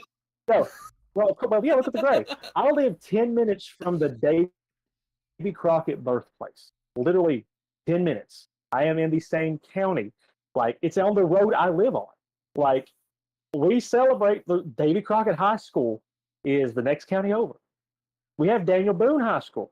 Like I know Davy Crockett is buried in San Antonio. Like Tennessee showed up for the Alamo, buddy. Don't even. you still lost. So don't even. We But, did. okay, We so did. you- It wasn't our fault. the caveat on that, the second We state were I spent the majority we of were my childhood volunteers. was North Carolina. So I spent from 8 Oh, I to see. 13. So I've lived You my should've- almost my entire life under the Dixie line. So But this entire conversation is null and void. Then you should have started with that. Like, welcome to the family. yeah, Like that's all. but you had to that's just say. something. I'm from Texas, but I've lived in the South almost all my life. Texas, Oklahoma, North Carolina, and Louisiana. So Right. that I'm with from you. the caveat to that, that's why I like Red Dead a lot, is because it reminds me of a lot of what I originally talked like.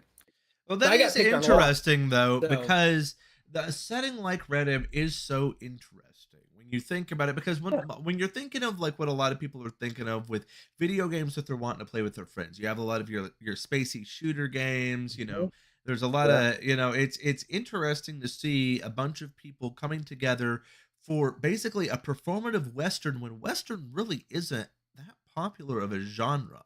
And and that's Yeah, funny not so because much. yeah, so it's really interesting to see such a strong community for something like that, as opposed to something for, maybe a Lord of the Rings online modded server that has voice chat or something like that. Yeah. Right. Well, and it's the same thing in lit RPG. Like you just have people who are nuts for it. Yeah. And it's What I it's really fun. like about the Pacific server that we're on for Reddit Yeah. is people take old time verbiage. Can't think of the actual word for it, but they talk like my family talks. They say doll or hun or Oh sweetie. yeah. Like you use those terminologies that I grew up with. Yeah. Like my great grandparents were still Well, alive when I was young. Yeah. but and that's they one of talked the like that. But that's the thing though, is you find these people in this that are actually putting forth the effort for roleplay. You looked at but if you go and look at a lot of the GTA roleplay servers, there's a lot of people that are there just because they enjoy GTA and they're not really doing the Yeah, roleplay part of it. yeah. Yeah.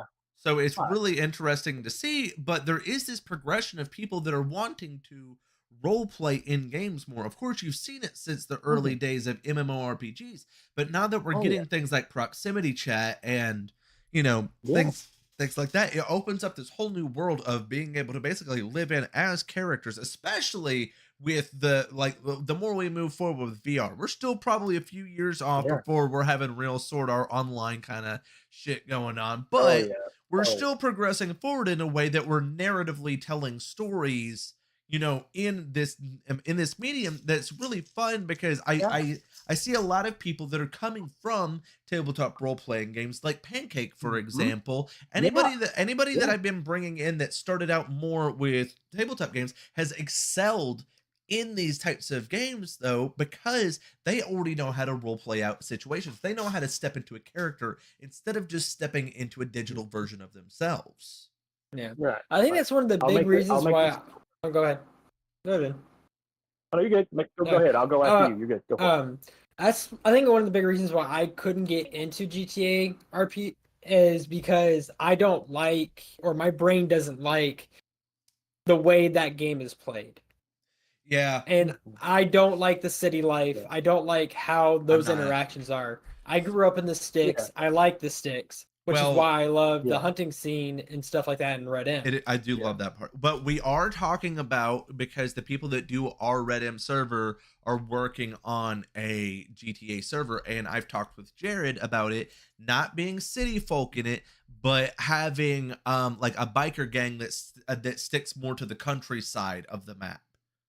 Because Mhm. I think that like having Yeah. a biker gang and doing it that way might be a little bit more fun, because I don't do the gangster characters, and a lot of the people that hang around in the city parts are just, they're trying to do the gangster thing. They care Yeah. so much about like their fancy cars and stuff, and I'm like, I just want a motorcycle or some muscle cars and to go riding with the guys and maybe cause a little trouble here and there. I don't get into the whole gangster kind of thing that a lot of people Yeah, want to do on there. because like Yeah. I grew up in shops, I'm with chop you. shops or regular shops, depending on at the time of my life. Right. And that's the only Mhm. city stuff I could get along with. I'd be a mechanic just doing your job, but I couldn't get how Yeah. everybody was like pimp this or hoe that or drug Yeah. this. And I'm like, no, I can't get into that.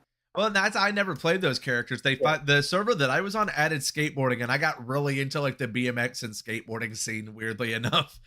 You see, I could probably do something like that, but from Yeah. all the RP stuff I've seen in the GTA scene in general, is like Well, just you've your got stereotypical late 90s, early 2000s wannabe gangsters. right, but you have to remember though, the server that's going to come from here are the same kind of people that are coming from the Red M server that we're in. So we already know that they actually know how to role play. But on top of that is you have Yeah. our group for people like me and Jared that we're not making gangster type of characters. I don't know if you've noticed. Neither one of us could make a serious character if we tried. Not at all. In Chester. I'm thinking about bringing back God. Harry Manchub. I'm thinking about bringing back Harry Manchub into GTA if we go back in there. He was like my sleazy. He was like my sleazy kind of like Better Call Saul kind of character almost. Like That's funny. So yeah, he was a fun character. I'll make this shout out real quick, and then we'll move on to the final topic. But I will never forget, as we got everything together for Avatar Legends, sending a list of Southern isms to Hirohime, and Tahina, watching yeah. them. Yeah, Tahina. Yeah, Hina. Tahina Hime. Yeah. Like, shouts to Sydney. You're awesome. Thank you. Like, seeing them go through that list of Southernisms and us help them be able to say them properly. Oh yeah. That was hilarious. Oh, her So character was shout out to so their good. commitment. The role play, like, it was wonderful, and you delivered fantastic.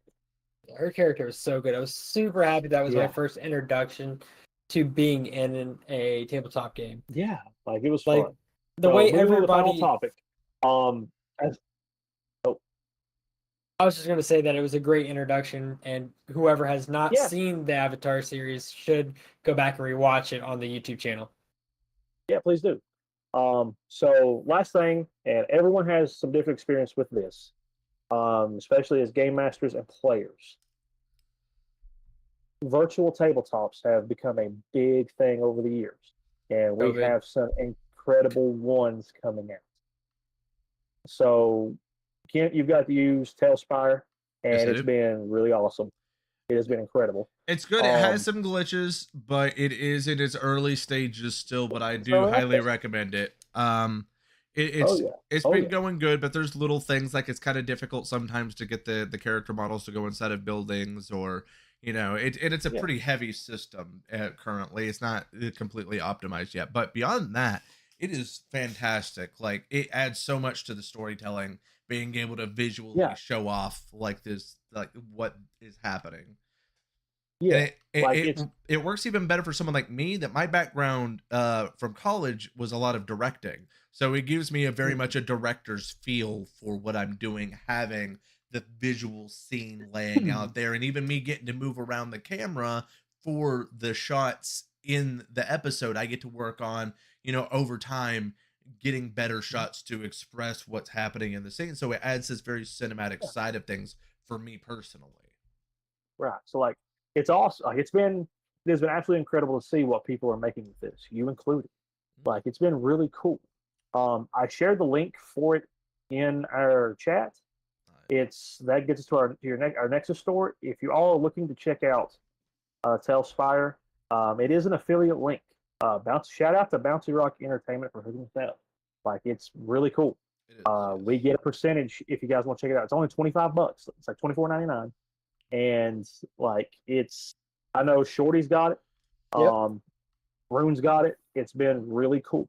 Another Um, really interesting thing about it is it is also integrated with Hero Forge. So if you purchase minis off of Hero so Forge, you can integrate them yeah, into Tailspire.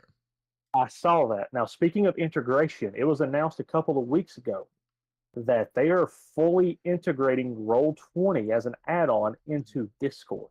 That's very exciting. So Discord is going to have its own official virtual tabletop, and it is Okay. with the big name of virtual tabletops, one of the big ones that took off during COVID. One that is not And beholden to Wizards of the Coast. exactly, Hmm. and because last time I checked Roll20, the percentage of Dungeons and Dragons games being hosted on there was continually declining because people are checking out all these other systems. As For well, example, they should. as they should, which is what Artificer Alley was all about. Was because as much as I have enjoyed Fifth Edition, there are other systems out there that allows you to explore the type of storytelling you want to do. Yeah, I'm a Like hype Yeah. machine for massively. Fabula Ultima. Anyone that's Yeah, talked to me, I yeah, highly praise that system, and I look forward oh to more of its books coming out, because that's like it won yeah, so many awards last year on Drive Through hmm RPG. Like yeah, I love so many other systems. Like I haven't even got to like yes, I am enjoying the Fallout like system. It's actually a very yeah. fun system that we've been running on. But there's so many Ooh, systems out there that fit so many different narratives better, that yeah. like I understand that people like have a hard time jumping out of the comfort zone of 5th edition, but there are so many better systems out there to Oh fit yeah, the niche that you are specifically looking for with your tabletop. Yeah. yeah, Like the thing that Well, makes another, yeah. 5th edition good is it is an over encompassing system, but that doesn't mean that it's catering to what you enjoy. So you can find Exactly. systems that are what fit you best. well, Right. it's like not So just yeah, that. Like whenever I go to a game store when I'm picking up cards uh-huh, or something or figurines, yeah, I see a big advertisement for D&D Always. uh-huh, or Beyond stuff. But there's so many other books and other games that are yeah, there, but no one goes to them because they know nothing about it Yeah. because yeah, Like no one talks about them. I have the Goblins yeah. Slayer on tabletop RPG. That's cool. Yeah, that's a thing. Like so, like And none of that. so, Yeah. so Shorty, like your first experience rolling dice for tabletop RPGs was Avatar Legends. They Yes. just all it uses is 2d6. Mhm. The system's called Powered by the Apocalypse. Like for you jumping into this, how easy was it for you to just step in as someone who was completely brand new to it, grab 2 die, and just give it a shot? Like, Um, really easy. I don't think the die really had much of a like a big thing into it. I think the text or the books were super simple to read and they were Yeah. easy for me to understand, which was super nice. Oh, yeah. Versus like when I was trying to go through the Fallout books, those are a little bit more Crunchy. complicated. Yeah. Yeah, they are. And so like Um, so but So for me, although I enjoyed Avatar quite a bit, for me it's too simple of a system. Like it is fun, but that's one of the reasons I'm happy to pass that story off to somebody else, because I need a little bit more as a GM for me to enjoy myself. And unfortunately, one of the biggest drawbacks with that system is the fact that the GM does not roll dice. GM does not. And I think it's a big mistake. that was weird to me. I think it's a big mistake with that system. it does limit your interaction with the characters. I like the randomness of my things not working out as well. Thing. And so it's so like is but the main the reason I brought it up was because of the barrier for entry for someone running the game or someone just playing that game. That bar is set very low. Yeah. For a reason, because they want you to come in and check it out. Yeah, And because I have so, friends who have tried to get me into Pathfinder or D&D, but it's Yeah. super intimidating.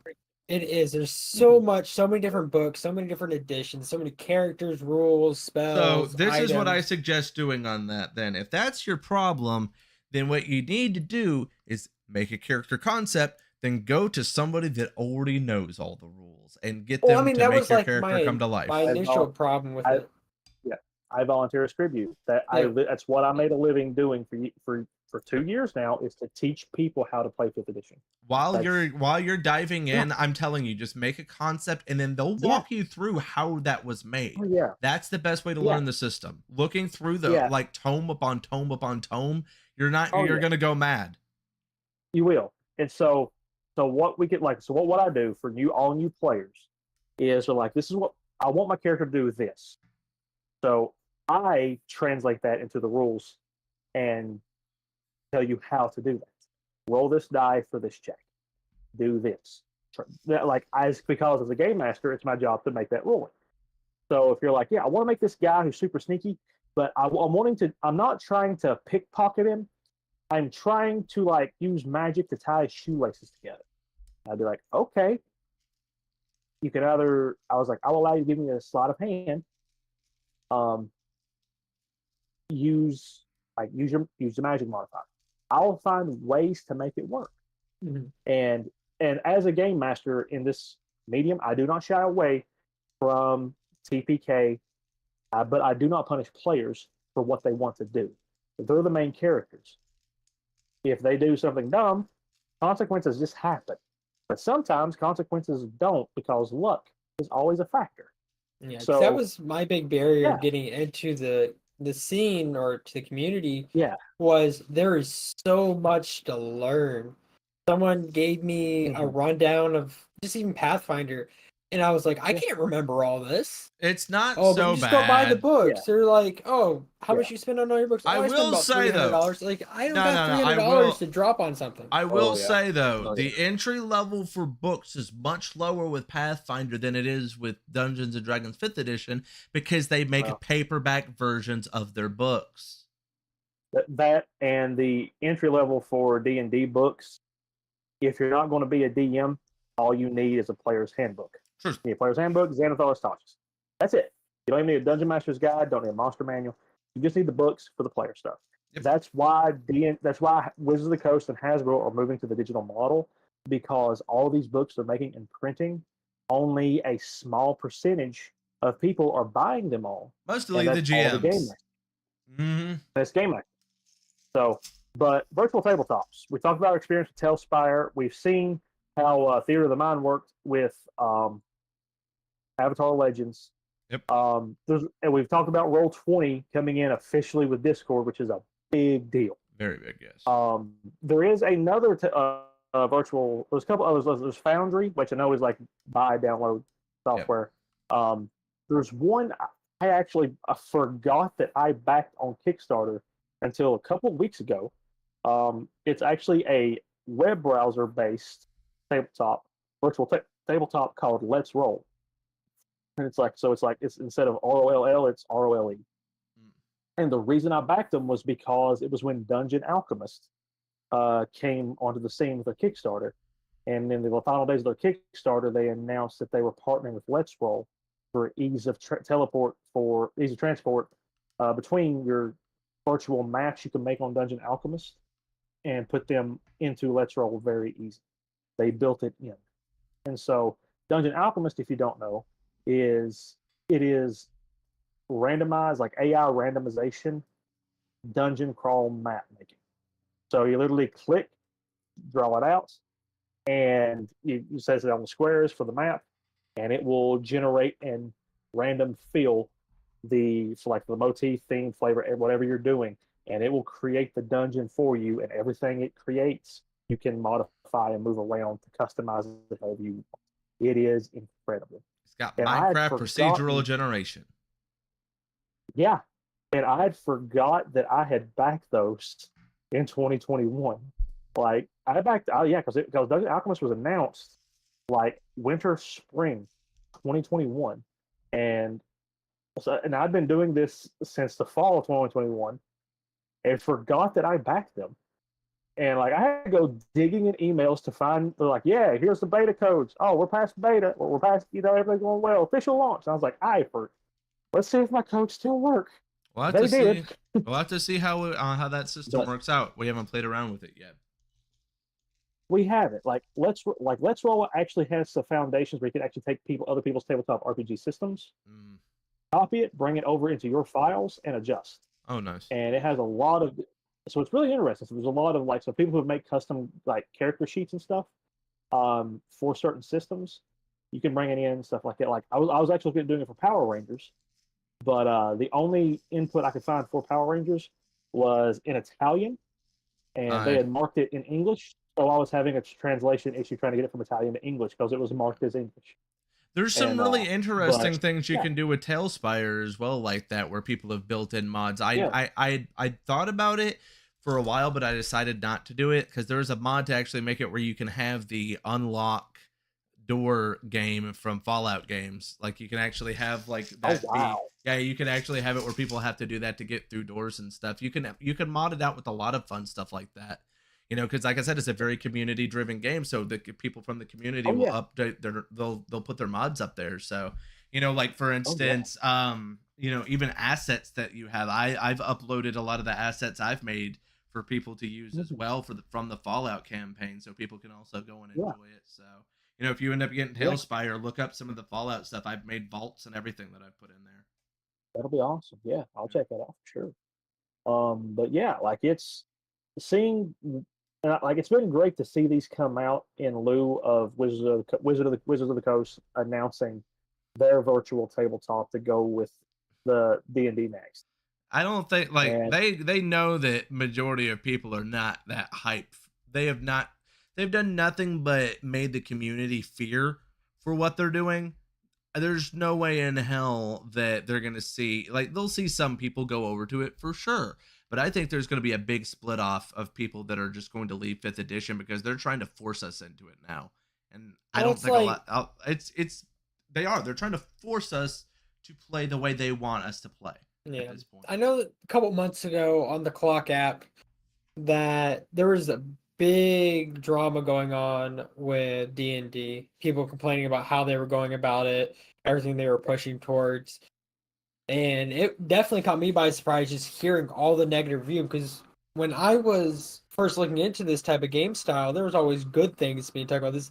They're the front runner. This is what everybody knows. It's the golden boy. We're community strong. It's just there's a corporate face to the that was what people were saying. It's and then people ripping off OCs, and there was a lot of drama with it a couple months ago. There was there's all this really kind of came about. The OGL scandal was a big part of it. Yeah, because by law it is, if I don't know if you knew this, Shorty, by law you cannot copyright game mechanics. Yeah, I think I heard something like that. So the law, what they do is they release what's called open game licensing for their game mechanics, which allows people to take those mechanics and develop games and material around it. How Wizards and Dungeons and Dragons makes its money is the intellectual property that's associated with that system. So named characters, entities, stuff like that. Creatures, so So you can't put the like OG, a creature that they created specifically for Dungeons and Dragons, but they don't own Yeah. the intellectual property for yeah, things like the yeah. So Fae. like, yeah, Okay, so it's sort of like how yeah, in the exactly. Tolkien verse, the term mithril is copyrighted. Right. Well, it's why we Yeah, have halflings actually, because yeah. It's why we have because they weren't allowed to It's call them exactly why. hobbits. Exactly. Like Mm. it's even why in Magic when we have the Lord of the Rings set, the hobbits are still creature type halflings Yep. because Okay. yeah, it's why. And so what like they can't. So that's how they make their money is on the intellectual property itself. But it's the same Merchandising is thing a as big part of it. yes. So by opening up the OGL for people to make their own content to sell, it builds a thriving community, just like modding for video games. Yes. So when at the end of 2021, Wizards and Hasbro announced, if I'm not mistaken, fact check me because I am wrong a lot of times, but this is what I was informed on when all this happened. Wizards of the Coast announced that Dungeons and Dragons had a record year. I think it was like $500 million You can thank on a whole just lot of Stranger revenue. Things and Stranger Things and Critical Critical Role. Role. Yep. And just from the single IP, Shorty, Mhm. that alone accounted for 70% of Hasbro's revenue for the year. The single Wow. intellectual property. Yep. And Hasbro owns G.I. Joe, Transformers, Power My Little Pony, Rangers. Power Rangers, all these Mr. other Potato toys Head. things, Mr. Potato, Ouija like every boards. all that. And Dungeons and Dragons was 70% of their revenue. So one of the shareholders who was on the board of directors, somebody he may not even be on the board of directors. I don't know. All I know is it was a shareholder saw this and was like, "Well, we should separate Wizards into its own company again and let it thrive." Hasbro said no because they were fixing to release the Dungeons and Dragons movie. It was in production, and they said Wizards needs us to navigate Hollywood. So this went to court.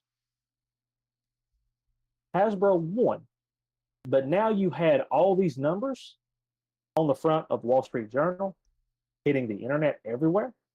And so now here's board members who were like, this one single thing is making this much money. How can we make more money from it? I don't know what a D20 is, but I want more money from it. What is mana and how do you tap it? Like, I'm not kidding, Shorty. Like, Yeah. that's literally what happened. That's That's why wild. Oh, it that's gets why worse. Magic. Oh, dude, that's why Magic had such a rough year in 2022 for all the sets they released. It's why So there was such an economy crash predicted in the MTG like community, like for the cardboard economy, was like, how can we make more money? So they, and like well, and then you have the layer that comes after, where Wizards comes about and is like, well, if you're making 5th edition content, we want a percentile of that. yeah, we want a A percentage of it. large percentile at that. And what pushed it was that they actually went to the bigger creators using 5th edition content, like Critical Role, like some of these others, and they managed to get sweetheart deals to help support the release of a new OGL that required creators who made money over a certain threshold to pay Wizards of the Coast. I remember And seeing that. Yep. if you now, I got to read the OGL changes that they were proposing. Yeah. Because It screwed them over. Dude, Artificer Alley was in the middle of incorporating during this, Shorty. Like, this came out January 11th, and we were slated to incorporate on the 20th. Just over a week before Artificer Alley became an entity from its full startup idea to official seed stage startup. And media was still slated, and Dungeons and Dragons was our primary go-getter. And then this comes out, and we're like, so if we actually because of course we never will or will never attempt to do anything like Critical Role, because of how talented and how incredible these guys are, they found that they got lightning in a bottle, and I would even be sitting here talking with you guys tonight if it wasn't for Critical Role.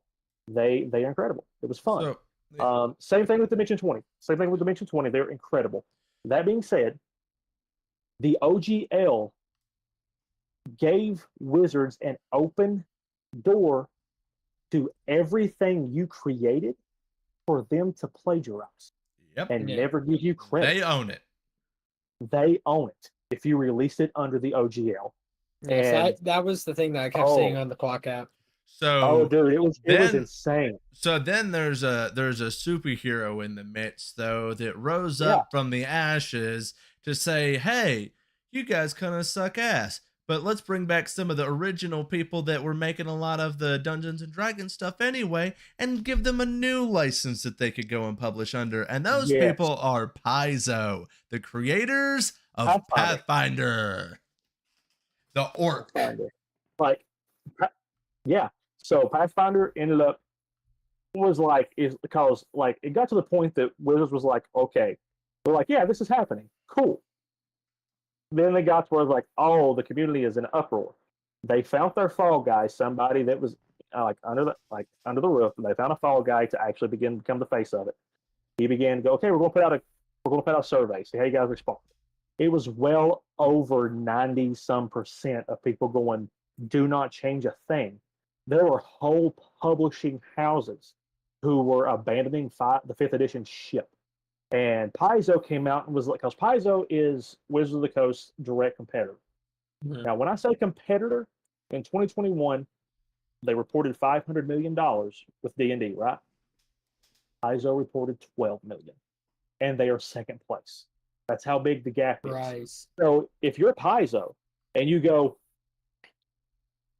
like, come make this stuff for us. But you also have to remember that a lot of the people at Paizo are from Wizards originally. Original Wizards, before Wizards. Yeah, I think it was before the Hasbro acquisition. Exactly. And so that a lot of people don't know. That's what Pathfinder is the people that basically jumped ship and made their own stuff before it got too corporate. Yeah, because they used the 3.5 OGL. And so what ended up happening is that Paizo was like, we've already got in touch with the nonprofit. We have brought in intellectual property lawyers. We are going to develop what we're going to call the ORC, which was their terminology for the OGL. We're going to create a licensing for our game mechanics for 2nd edition. Come make stuff for us. The exodus from 5th edition was so huge that D&D Beyond crashed because of how many canceled subscriptions they had. Paizo reported that they sold. Paizo reported that they sold through 8 months worth of stock in 2 weeks. Yep, that's wild. Well, and you have to look at what Wizards has done since then. They'll have like a month or so of good faith where they look like they're doing something, and then it just turns into something else shitty that they're doing. And it's like every other month it feels like that there's just something else. It's like, oh, they've fired half of their people. They're not working with, the people from Baldur's Gate 3 anymore. They're doing this and that. And it's just like, it's so much negative that comes out of the corporate side of it when you have so many people that are on the creator side of it that are trying to put out positivity, good content, good, and build a strong community. It's just difficult when you have this like corporate stooge dangling over it, that kind of gives it a bad reputation. And the thing is though, it's not Wizards' fault. Hasbro's. It's Hasbro's because Hasbro's making the call. Last year, I think across all layoffs, Wizards laid off over 2,000 employees for the year. They also just canceled the Lightning Collection, so I've got a lot of gripes with them. Well, Hasbro did that. That's different. That's what I'm saying. Wizards, they're like, yeah, you all have been doing all this great work, wonderful. 2023 was incredible. Merry Christmas. Here's 800 more layoffs to round out the year. Yep. So that we can report a positive for the final quarter. And so even though they were already showing good numbers. Exactly. D&D had another record year, Yep. and so it was to make up for the losses on their other intellectual properties. Yep. It is why Power Rangers is now in a hiatus. Which is wild because Like, Power Rangers yeah. been going on They so did long. hire Yeah. Pinkertons to strongman an individual that had Yeah. gotten a hold of some Magic the Gathering cards early by accident. Yeah, so they're Did you hear that kind about of a that? company. Yeah. So Yeah, I and did. then- I heard about yeah. that. So Fucking private fucking. I have so much mercenaries. dislike for Hasbro's now in Wizards because, you know, a lot of the heads at Wizards are not any better in my opinion. There's good people working at Wizards. It's just all of the top people that make it unbearable and so hard to support them. Sounds like your old profession and my current one. Here's the thing. Artificer Alley is a seed stage startup, and in no way, shape, or form is it in any way the size of a company like that. Okay? Like Kent, you know how much we make. You do too, Shorty. It's like, thank Lord we're monetized here because this is it's thank you for all the support because we're hungry. It's not the corporate avenue in Wizards. It's the fact that they are bound by Hasbro. They can only do what Hasbro tells them. It is not anyone in Wizards of the Coast's fault. It is the people they have to answer to. And so, Chris Cox is the CEO of Hasbro. He was the CEO of Wizards, and he moved up during the acquisition. He announced, like, in December, sent out the letter going, yeah, all these people are laid off. I know it's a tough time. Happy holidays. We wish you all the best. These are some of the closest friends I've had working in this industry. They're wonderful people. And then went on to, out of the letter, was able to report his $15 million salary for the year. Yep. And now, as someone who bears the title as CEO myself, I'm like, I ate a lot of sandwiches, a lot of ramen, because we're a seed stage startup. We're still building, we're still progressing and growing. Hence why you all need to come support the web serial. It's going to help us grow this even more. I couldn't do that to you guys. And I am perfectly comfortable and content if this is ever recorded, saved, and stored to keep me accountable. Clip it. Please do. I want you to, because I'm aware that this takes a community effort. It's about the people that you're sharing at the table, as well as, and chat, you were at the table with us. Like, you're not excluded, because without a community supporting us, we can do none of this. Like, and it's not just chat. Like, it's but the people who have come in. That's one of the biggest problems with Wizards, you know, and Hasbro is their treatment of the community. And I honestly think that a lot of their choices with this new edition are some really wacky shit. Pick a name already, you know? Well, I'm going to say once again that it's not Wizards. I'm going to say it's the people who are in charge of Wizards. And it's not people who wear the Wizards hat. It's the people who have Wizards in their pocket. You can only do what the people in charge allow you to do. And all about that money. Yeah. So when nonetheless, when you have someone, though, it is one of those things where that company is not working with the community whatsoever, and they're not. It's really interesting to see that dueling, because you see, thank you for the tip, Loki. But one of my biggest issues when it comes to is because it feels a lot like there's other companies that do similar things where they just don't listen to their community just because they're so big. And I think one of the best examples of that is Pokemon. Like, Pokemon is one of those series that is very stagnant. It has been stuck in the same kind of pattern with minuscule hurdles forward, and a lot of the choices they make are ones that nobody even asked for. And with that, like, even in Japan, that's an issue. Right. So they're not listening to their community. And what happened? Well, Power World happened. So Wizards of the Coast has all of their issues. Hasbro's not listening to their community. What happens? Other RPGs step up and start taking its place because they're going to do the things that Wizards won't. And that's the thing. Yeah. And that's the thing, though, is a lot of the choices that they're making just aren't good for the game. You look at a lot of complaints for things like I hate, like, I'm not a big fan of the combat in 5th edition. I think that I get it. Yeah.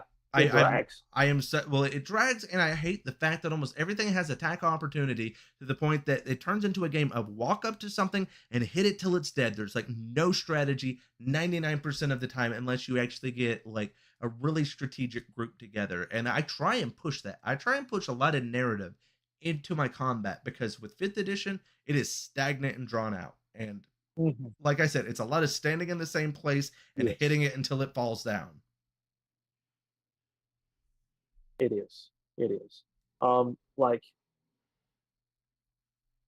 that's why I like these other systems. Like, the people are developing things that are absolutely incredible, that are delivering full experiences, better experiences, and I'm happy to be here for it. Yeah, it's like I'm excited with how this genre is. I'm excited with how content creation of this type of stuff is growing, and I'm happy to have you guys along for the ride. Thank you for being a part of it.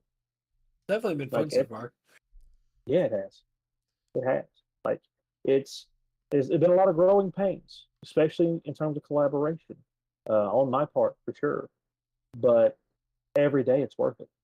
Every day it's worth it. And it's I'll like, if something happens that Artifice Rally never gets enough growth to stabilize, if this becomes just a hobby or something fun that we do on the side, like this has been some of the most fulfilling work in storytelling I've ever got to do, and part of that's because of you guys, and I will always be grateful for that.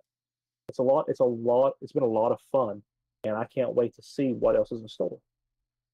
But yeah, like, didn't mean to get all sentimental, but you're good. Time to wrap it up, though. We're getting a little long. We're a little bit after the time. Yeah. Oh goodness. Well, yeah, that's about all I had. Alrighty. You guys got anything else you want to add? You got anything else going on this week that we need to know about? Nothing really this week. Tomorrow we're going to be doing some planning for the new podcast. It'll probably be launching next week. I got to see if we're going to have time for Jared to get us a ditty together for the intro music and have time to put all that together. But, we'll probably be playing a lot of Red M this weekend. I might play a little bit of, there's a sports game that I've been playing, so I might end up doing that where it's like extreme sports. I don't know. We'll see, but mostly probably Red M on our end. I think that this is it that we have for the rest of the week for Artificer, unless James ends up playing some Magic Arena, like he's been doing sometimes. He may. Yeah, so I mean, we might have that sometime this week. We definitely need to find some stuff to cover, like a Friday spot. I know that we have stuff during the summer, but something needs to fill that Friday slot so we have stuff that stretches more than just Wednesday. Yeah, like we were talking about it before stream. Chat, if you're watching this, anybody's watching this, shoot Artifice Rally a message. It comes straight to me. Working on this web serial, I've noticed there's a lot of people on Twitch who actually stream writing stuff, talk about the story process, where the story's going, have some have artwork and stuff to share. And if y'all would be interested in seeing some of that, if you're going to come keep me company, see if you all are writers as well and want to join for word sprints or whatever, shoot me a message. Let me know, because if it's something people want to see, we'll do it. Like, it's. I mean, you might as well, if you're already going to be on there on Friday, you writing on Fridays anyway, you might as well. It's the same thing that I get told all the time with streaming. If I'm going to be playing the game, why don't I just stream it? That's how I got into it. Yep. So you might as well. Right. Maybe. Like, I don't like spoilers and stuff like that. It just depends on what people want to do. And if there are other writers out there who are like, yeah, let's do word sprints. Heck yeah, let's do the thing. If you guys will come in and just chat, talk about the story, see artwork and stuff, I'm all for it. But I'm only going to do it if people want to see it. Yeah, we're affiliated. Yeah, we get ad revenue. We get subscriptions. Yay! Thank you for that. but I'm not about to like try to put something in front of you guys that you're like, this is boring. Yeah. And so, yeah, like, and I don't want to like, yeah, like Artifact Valley is wonderful. Like I started it with incredible people. I don't want to capitalize on that for my own like personal thing. I get you. I say that, and so it's if the community says, "Hey, give it a shot. We want to see what you got going on," let me know. And I doesn't don't hear hurt from you. to it doesn't hurt to go Yeah. and do a few like demos just to see how it does. You know, you could always do an episode just to see what the reception is. A little pilot. Yeah, Yeah. exactly. Maybe that'd be cool. We'll get it figured out. Yep. Because if you guys wanted to, we'd be able to go from that and community. We would raid Inner Geekdom. Yeah. Well, you have to remember during the summer we are going to be having the mech campaign on Fridays. Lancer will be on Fridays, so we'll have to lead Lancer into. And I don't think I'm actually on Lancer. I don't know if I'm running Switchboard for that one yet, but we'll see. That one's still pretty early in development. Probably are. Yeah. I'll go ahead and say you probably are. But it's Fridays and it's July only. And so if we did early day writing stuff, went into Lancer, went into Red M, let me know. Let me know if you guys are interested in that. We'll talk about setting up raids for the Inner Geekdom. Talk about celebrating promoting Lancer. Let me know what you guys are wanting to see in chat. Which reminds me, I want to connect with Inner Geekdom social media stuff and see what we can do about connecting with some more of that community as well. So Inner Geekdom, reach out to us as well. Anybody in the Inner Geekdom that sees this from Facebook, YouTube, whatever, reach out to Inner Geekdom, reach out to Artifact Rally. Let us know what you want to see. We put it down in the chat. Follow us on Inner Geekdom. We'll be doing the podcast here soon. You know, we're going to be doing a bunch of other stuff over there. So, So, on my end, I plan on doing an event this weekend on Minecraft. There's a mayor that I've been trying to work with, so I'm dealing with that pretty much all weekend. So, if y'all are interested in any of the Minecraft Hypixel community, swing on by. I play Iron Man, so it's an interesting game mode. Awesome. Share your channel in the chat, dude. Go for it. I put it there. I said follow me. Fruit. Yep. All right, guys. But yeah, so you can find them. You can find them on Inner Geekdom. You can find them on Artifact Rally. And a big shout out to Lady Excel. We're glad you're safe. Stay safe. Keep in touch. We'll see everybody. Hopefully, we'll have the full cast back next week. We'll get to see how if it was Kevin that snatched Keith. Kevin's going down, dude. But guys, thank everybody for chilling, hanging out with us. Thank you guys for just wanting to sit and chat. It's been chill. It's been good. So we'll have to do this again sometime. Oh yeah, I enjoy these. Oh yeah. So, but guys, thank you. Good night. We will see you all. We'll see you later. Thank you.